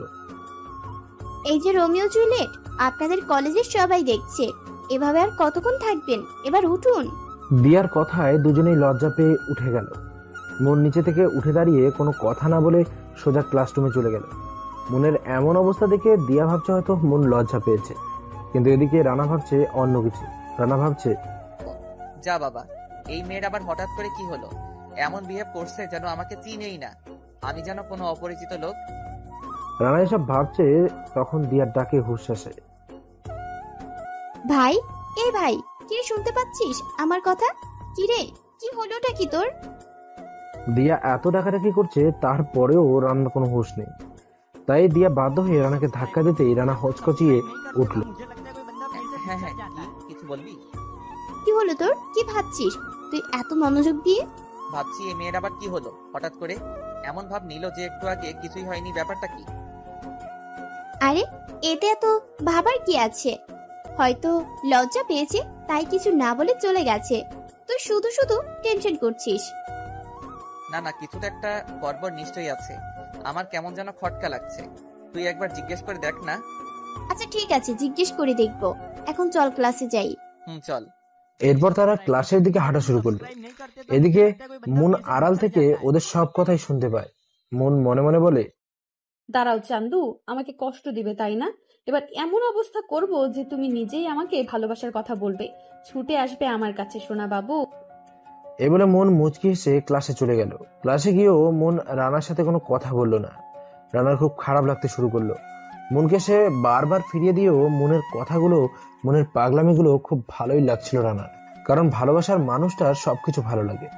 হঠাৎ ছুটির ঘন্টা বেজে গেল, যে যার বাড়ির উদ্দেশ্যে। হঠাৎ দিয়া মনকে পিছন থেকে ডাক দিল, এই মন, একটু শোন, তোর সাথে একটু কথা আছে। মন দিয়ার ডাক শুনে দাঁড়িয়ে পড়লো। দিয়া মনের কাছে আসতেই, হ্যাঁ কি বলবে বলো, আমার একটু তাড়া আছে, আমাকে যেতে হবে। কিছু বলার না থাকলে কি তোকে এমনি দাঁড়াতে বলছি? ওকে বলো কি বলবে। তুই ভাইয়ের সাথে আজ এমনটা করলি কেন? জানিস ভাই কতটা কষ্ট পেয়েছে? কেমনটা করেছি আমি তোমার ভাইয়ের সাথে? আর কি বললি কষ্ট পেয়েছে? ও কেন কষ্ট পাবে আমার কারণে? ও তো আমাকে ভালোই বাসে না, তাহলে আমি কেন শুধু শুধু ওকে বিরক্ত করব? ও যখন আমাকে ভালোই বাসে না, তখন ও ওর মতোই থাকুক আর আমি আমার মতো। এটা বলে মন সেখান থেকে চলে গেল। আর দিয়া মনের যাওয়ার দিকে হা করে তাকিয়ে আছে আর ভাবছে, এ কি সেই মন যে তার বান্ধবী যে রানাকে ভালোবাসতো? এক রাতের মধ্যে এতটা পরিবর্তন কি করে হতে পারে? ভেবে পাচ্ছে না দিয়া। দিয়া রানাকে ফোন করে সবটা খুলে বলে। রানা সবটা শুনে বলে, চল। আচ্ছা, তাহলে মহারানীর একটু অভিমান হয়েছে তাই তো? ওকে আর একটা দিন পরেই একদম আপন করে নেব, তখন তো আর কোনো অভিমান থাকবে না। আচ্ছা রাখছি আমি, তুই ভালো থাকিস। তুইও ভালো থাকিস ভাই। দিয়া ফোনটা কেটে দিয়ে রওনা হলো বাড়ির উদ্দেশ্যে। পরের দিন সকালে মন ঘুম থেকে উঠে ফ্রেশ হয়ে হালকা নাস্তা করে কলেজের উদ্দেশ্যে বেরিয়ে পড়লো। কিন্তু কলেজে গিয়ে মনের মনটা খুবই খারাপ হয়ে গেল, কারণ রানা আজ কলেজে আসেনি। মনের মনটা খুবই ছটফট করতে লাগলো রানাকে একবার দেখার জন্য, কিন্তু রানার কোনো খবর নেই। দেখতে দেখতে ক্লাসের ঘন্টা বেজে গেল, কিন্তু রানার কোনো খবর নেই। আজ দিয়াও কলেজে গেল। একবার দিয়ার কাছে যে জিজ্ঞেস করবে রানার কথা, তারও কোনো উপায় নেই। মন কোনো মতে ক্লাস শেষ করে বাড়ির দিকে হাঁটা ধরল। আজ মনের খুব কষ্ট হচ্ছে। রাস্তার পাশ দিয়ে হেঁটে চলেছে মন। হঠাৎ দমকা হাওয়ায় আর আকাশের বজ্রপাতের সঙ্গে বৃষ্টি শুরু হলো। মনের সেদিকে কোনো ভ্রুক্ষেপই নেই। একদিকে বৃষ্টি পড়ছে আর অন্যদিকে তার চোখ দিয়েও বৃষ্টির মতো পানি ঝরছে। কষ্টে বুকটা ফেটে যাচ্ছে তার। চেয়েছিল রানাকে কষ্ট দিতে, কিন্তু এখন উল্টো নিজেই কষ্ট পাচ্ছে। রানাকে এক মুহূর্ত না দেখতে পেয়ে খুব কষ্ট হচ্ছে তার। মন ধীর পায়ে হাঁটতে হাঁটতে বাড়িতে চলে এলো। দরজার সামনে এসে কলিং বেল চাপা দিতেই তার মা এসে দরজা খুলে দিল। মন বৃষ্টিতে কাক ভেজা হয়ে গেছে। তার মা তার এমন অবস্থা দেখে বলল, কিরে, তুই এভাবে বৃষ্টিতে কেন ভিজছিস? তুই জানিস না বৃষ্টিতে ভিজলে তোর শরীরে জ্বর চলে আসে? রাতে যদি জ্বর আসে তখন কি করবি? হ্যাঁ। মন তার মায়ের কথার কোনো জবাব না দিয়ে সোজা নিজের রুমে চলে গেল। তারপর ফ্রেশ হয়ে শুয়ে পড়ল। বিকেলে তার মা তাকে ডাকতে এসে দেখে মন জ্বরে কাঁপছে, আর জ্বরের কারণে ঘুমের ঘোরে আবল তাবল বকছে। আজ মনের বাবাও বাড়িতে নেই। মমতা বেগম কি করবে বুঝতে পারছে না। সে রানাকে ফোন দিয়ে সবটা বলল। রানা কিছু সময় পর মনদের বাড়িতে চলে এলো। সঙ্গে একজন ডাক্তার নিয়ে এসেছে রানা। এসে মনের মাকে জিজ্ঞেস করলো, আন্টি মন কোথায়? ওর রুমেই আছে বাবা, এসো তুমি আমার সাথে। রানা মমতা বেগমের পেছন পেছন মনের রুমে গেল। গিয়ে দেখে মন জ্বরে কাঁপছে। রানা গিয়ে মনের মাথায় কাছে বসে পড়ল। মনের মাথাটা নিজের কোলে নিয়ে বসে পড়ল। ডাক্তার কিছু ওষুধ লিখে দিয়ে চলে গেল। মমতা বেগম বললেন, রানা তুমি আজ আমাদের বাড়িতে মনের কাছেই থেকে যাও। ওর বাবা আজ বাড়িতে নেই, আমার খুব ভয় করছে। তুমি কিন্তু আন্টি। কোনো সমস্যা নেই বাবা, তুমি থাকো, আমি তোমাদের খাবারের ব্যবস্থা করছি। ঠিক আছে আন্টি, আমি ওর কাছেই আছি। আর হ্যাঁ, ওর জন্য একটু স্যুপের ব্যবস্থা করুন। আচ্ছা বাবা, ঠিক আছে। মমতা বেগম রুম থেকে বেরিয়ে যায়। এদিকে মন ঘুমের ঘোরে বারবার বলছে, রানা প্লিজ আমায় মাফ করে দাও, প্লিজ মাফ করে দাও প্লিজ।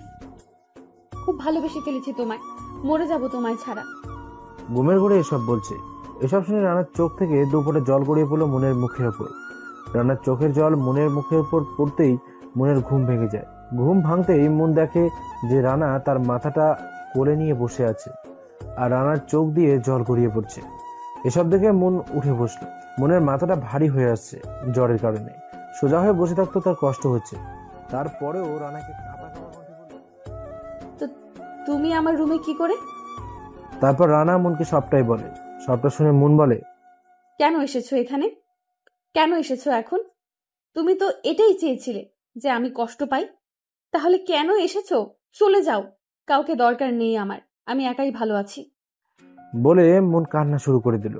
রানা মনকে বুকে টেনে নিয়ে শক্ত করে জড়িয়ে ধরে কাঁদতে কাঁদতে বলল, তুমি জানো না তোমায় আমি কতটা ভালোবাসি, কিন্তু তুমি প্রথমে আমার সাথে খারাপ আচরণ করেছিলে বলে তোমাকে একটু কষ্ট দিতে চেয়েছিলাম। আর কাল তোমার জন্মদিন, আর তাই ভেবে রেখেছিলাম যে কাল তোমাকে জন্মদিনে সারপ্রাইজ গিফট দেবো আর আমার ভালোবাসা দিয়ে আপন করে নেব। তার আগে কত কিছু যে হয়ে গেল, তোমাকে কষ্ট দিতে গিয়ে এখন নিজেই কষ্ট পাচ্ছি। মন রানার চোখের পানি খুঁজে দিয়ে কপালে একটা চুমু দিয়ে বলল, খুব ভালোবাসি তোমায়, খুব। আর আমি তো জানি আমার পাগলটা আমায় খুব ভালোবাসে। জানি তো আমি, আমার পাগলিটা আমায় খুব ভালোবাসে। হঠাৎ মমতা বেগম বলে উঠলো, আমি কি আসতে পারি? মমতা বেগমের কথা শুনে রানা মনকে ছেড়ে দিলেও মন রানাকে না ছেড়ে জড়িয়ে ধরেই আছে। মন কি করছো? ছাড়ো আমায়। আন্টি দেখছে, কি মনে করছে সে বলো তো? থাক, আর ছাড়তে হবে না, ধরেই রাখো। আর এই নাও, ওর জন্য চুপ নিয়ে এসেছি, খাইয়ে দাও ওকে। আচ্ছা আন্টি, আপনি রেখে যান, আমি খাইয়ে দিচ্ছি। কি হলো, ছেড়ে দিলে কেন আমায়? কাছে এসো। না, আমি স্যুপ খাবো না। এসো বলছি, না হলে কিন্তু আমি চলে যাব। না না, তুমি যেও না, আমি খাবো। রানা মনকে স্যুপটা খাইয়ে মনকে বিছানায় শুইয়ে দিয়ে যেই না উঠতে যাবে অমনি, এ কি, তুমি কোথায় যাচ্ছ? কেন, সোফায় ঘুমাতে যাচ্ছি। তুমি আমার সাথে ঘুমাবে? মানে কি বলছো তুমি এসব? তোমার মাথা ঠিক আছে তো? আমি ঠিক বলছি, আর আমার মাথাও একদম ঠিক আছে। চুপচাপ বিছানায় এসে শুয়ে পড়ো, না হলে কিন্তু আমি নিজের ক্ষতি করব। রানা আর কিছু না বলে চুপচাপ বিছানায় এসে শুয়ে পড়লো, কারণ যে যদি মেয়ে কিছু করেও ফেলতে পারে সেই ভয়ে। পরদিন সকালে মন ঘুম থেকে উঠে দেখে যে রানার বুকে মাথা রেখে সে শুয়ে আছে। মন রানার কপালে একটা চুমু দিয়ে ফ্রেশ হয়ে চলে গেল। মন ফ্রেশ হয়ে শুধু একটা তোয়ালে পেঁচিয়ে ওয়াশরুম থেকে বেরিয়ে এলো। রানা মনের দিকে এক নজরে তাকিয়ে আছে। এই যে মিস্টার, কি দেখছো এভাবে তাকিয়ে? তোমাকে দেখছি। মানে আমাকে কি এর আগে কখনো দেখোনি নাকি? দেখেছি, কিন্তু এমন রূপে কখনো দেখিনি। রানার মাথায় দুষ্টু বুদ্ধি এসে ভর করলো। সে বিছানা থেকে নেমে মনের দিকে এগোতে লাগলো। মন রানার কাছে আসা দেখে পিছাতে লাগলো। পিছাতে পিছাতে দেয়ালের সাথে পিঠ ঠেকে গেল। মনের সারা শরীর যেন ঠান্ডা হয়ে আসছে। ঠোঁট দুটো অনবরত কাঁপছে। মন তার চোখ দুটো বন্ধ করে নিল। রানা মনের অবস্থা দেখে মনে মনে হাসছিল। অনেকক্ষণ পর মন চোখ খুললে দেখতে পেল রানা নেই। দরজার সামনে তাকিয়ে দেখতে পেল রানা সেখানে দাঁড়িয়ে দাঁড়িয়ে মুচকি মুচকি হাসছিল। বাই মেরিজান, কলেজে এসো, কলেজে দেখা হবে। এটা বলে রানা চলে গেল। মন আজ খুব খুশি। সে আজ তার সত্যিকারের ভালোবাসাকে পেয়েছে। মন আজ খুব সুন্দর করে সেজেছে। মন ঠিক সময় মতো কলেজের উদ্দেশ্যে বেরিয়ে পড়ল। কলেজের ভেতরে ঢুকতেই মন তো পুরোই অবাক। আজ কলেজটা খুব সুন্দর করে সাজানো হয়েছে। হঠাৎ কে যেন পিছন থেকে মনের চোখ দুটো বেঁধে দিল। মন বুঝতে পারলো এটা রানা। রানা মনকে ধরে তাদের ক্লাসরুমে নিয়ে গেল। ক্লাসের টেবিলের সামনে দাঁড় করিয়ে মনের চোখের বাঁধন খুলে দিল। মন চোখ খুলে যেটা দেখলো তা দেখে তো পুরোই অবাক। মনের সামনে একটা বার্থডে কেক রাখা, আর কেক সুন্দর করে লেখা হ্যাপি বার্থডে মন। মনের এসব দেখে খুশিতে চোখের জল এসে গেল। রানা মনের চোখের জল মুছে দিয়ে বলল, পাগলি কাঁদছো কেন? কেক কাটো। তারপর মন কেক কেটে প্রথমে রানাকে খাইয়ে দিল। তারপর রানা মনকে খাইয়ে দিল। মন দিয়াকে কেক খাইয়ে পেছনে তাকিয়ে দেখে রানা মনের সামনে হাঁটু গেড়ে বসে আছে, একগুচ্ছ গোলাপ ফুল হাতে নিয়ে। রানা বলতে লাগে, হ্যাঁ প্রিয়সী, আমি হারিয়ে গেছি তোমার ওই এলো চুলে, তোমার ওই মিষ্টি হাসিতে। মায়ায় পড়ে গেছি তোমার ওই মায়াবী চোখের। যেদিন তোমায় প্রথম দেখেছিলাম সেদিনই তোমার প্রেমে পড়েছিলাম। খুব ভালোবাসি তোমায়, সত্যি বলছি, বড্ড বেশি ভালোবাসি তোমায়। তুমি বাসবে ভালো আমায়? ধরবে কি আমার এই দুটি হাত? থাকবে কি সারাটি জীবন আমার দুষ্টু মিষ্টি বউ হয়ে? থাকবো তোমার পাশে, ধরবো তোমার হাত, হব তোমার দুষ্টু মিষ্টি বউ।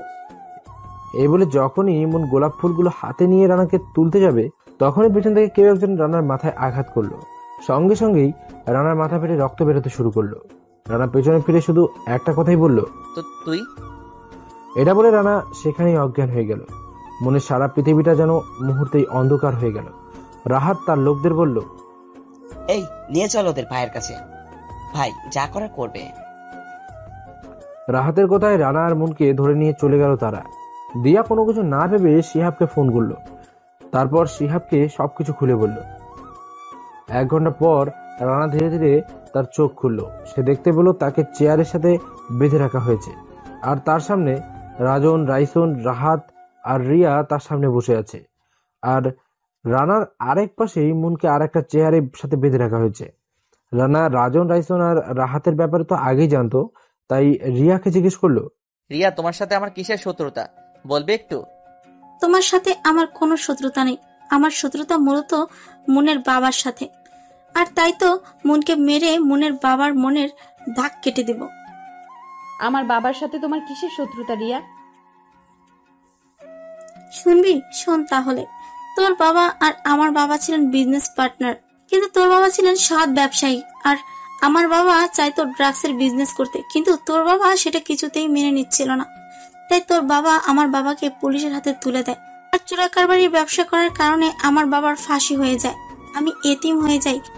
আর আমি সেই দিন সিদ্ধান্ত নিয়েছিলাম যে তোকে মেরে তোর বাবাকে নিঃসন্তান করে দেব। এবার তুই মৃত্যুর জন্য তৈরি হ। রিয়া এটা বলে মুনকে মারতে যাবে, তখনই রাজন আর রাইসন বলে ওঠে, আরে দিয়া দাঁড়াও, আগে মিস্টার ডেভিডের সাথে হিসাবটা শেষ করে নি, তারপর তুমি ওর সাথে যা করার করে নিও। রানা, তুই অনেক জ্বালিয়েছিস, অনেক, আর না, এখন যে তোকে মরতেই হবে। এই বলে যেই না রানাকে মারতে যাবে, তখনই চারদিক থেকে বৃষ্টির মতো গুলি ছুটতে লাগলো রানার লোকেরা। হ্যাঁ, শিহাব রানাকে বাঁচাতে চলে এসেছে, আর সঙ্গে দিয়াও আছে। অনেকক্ষণ গোলাগুলির পর রাহাত আর রিয়া সেখানেই মারা গেল। শুধু রাজন, রাইসন এখনো বেঁচে আছে, কিন্তু তার 2 পায়ে গুলি লেগেছে। তার কারণে সে নিচে পড়ে কাতরাচ্ছে। রানা কাছে গিয়ে বলতে লাগলো, কিরে জানোয়ারের বাচ্চা, তুই নাকি আমাকে মারবি? এখন তোকে কে বাঁচাবে রে? হবে, আমাকে মেরে দে রানা, না হলে আমি যদি বেঁচে যাই তাহলে তুই বাঁচতে পারবি না, তোর জীবন অন্ধকার হয়ে যাবে। রাজন আর রাইসনের কথা শুনে রানার মাথায় রক্ত উঠে গেল। সে রাজন রাইসনের মাথায় একটা রড দিয়ে সজোরে বাড়ি মারল। সঙ্গে সঙ্গে রাজন রাইসন মাথা ফেটে রক্ত বের হতে লাগলো। কিছুক্ষণের মধ্যে রাজন আর রাইসন মারা গেল। রানা সবাইকে নিয়ে সেখান থেকে মুনদের বাড়িতে চলে আসলো। 1 সপ্তাহ পর মুন আর রানার আজ বিয়ে হয়েছে। রানা এখন বাসর ঘরের সামনে দাঁড়িয়ে আছে, ভেতরে যেতে খুব ভয় করছে তার। দিয়া আর শিহাব এসে রানাকে ঠেলে ঘরের ভেতরে ঢুকিয়ে দিল। রানা রুমে ঢুকে তো পুরোই হা হয়ে গেল। মুন বিয়ের শাড়ি খুলে সাধারণ পোশাক পরে আছে। রানা জিজ্ঞেস করলো, কি ব্যাপার, তোমার বিয়ের শাড়ি কোথায়? এগুলো কি পরেছো? এগুলো বলছে আর বিছানার দিকে এগুচ্ছে। তখন মুন বলে ওঠে, ওই একদম বিছানায় আসার চেষ্টা করবে না।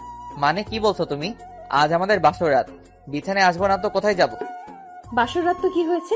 তুমি আমাকে অনেক কষ্ট দিয়েছো, এখন তার শাস্তি স্বরূপ 20 বার কান ধরে উদ্বাস করবে, তা না হলে আজ নিচে ঘুমাতে হবে।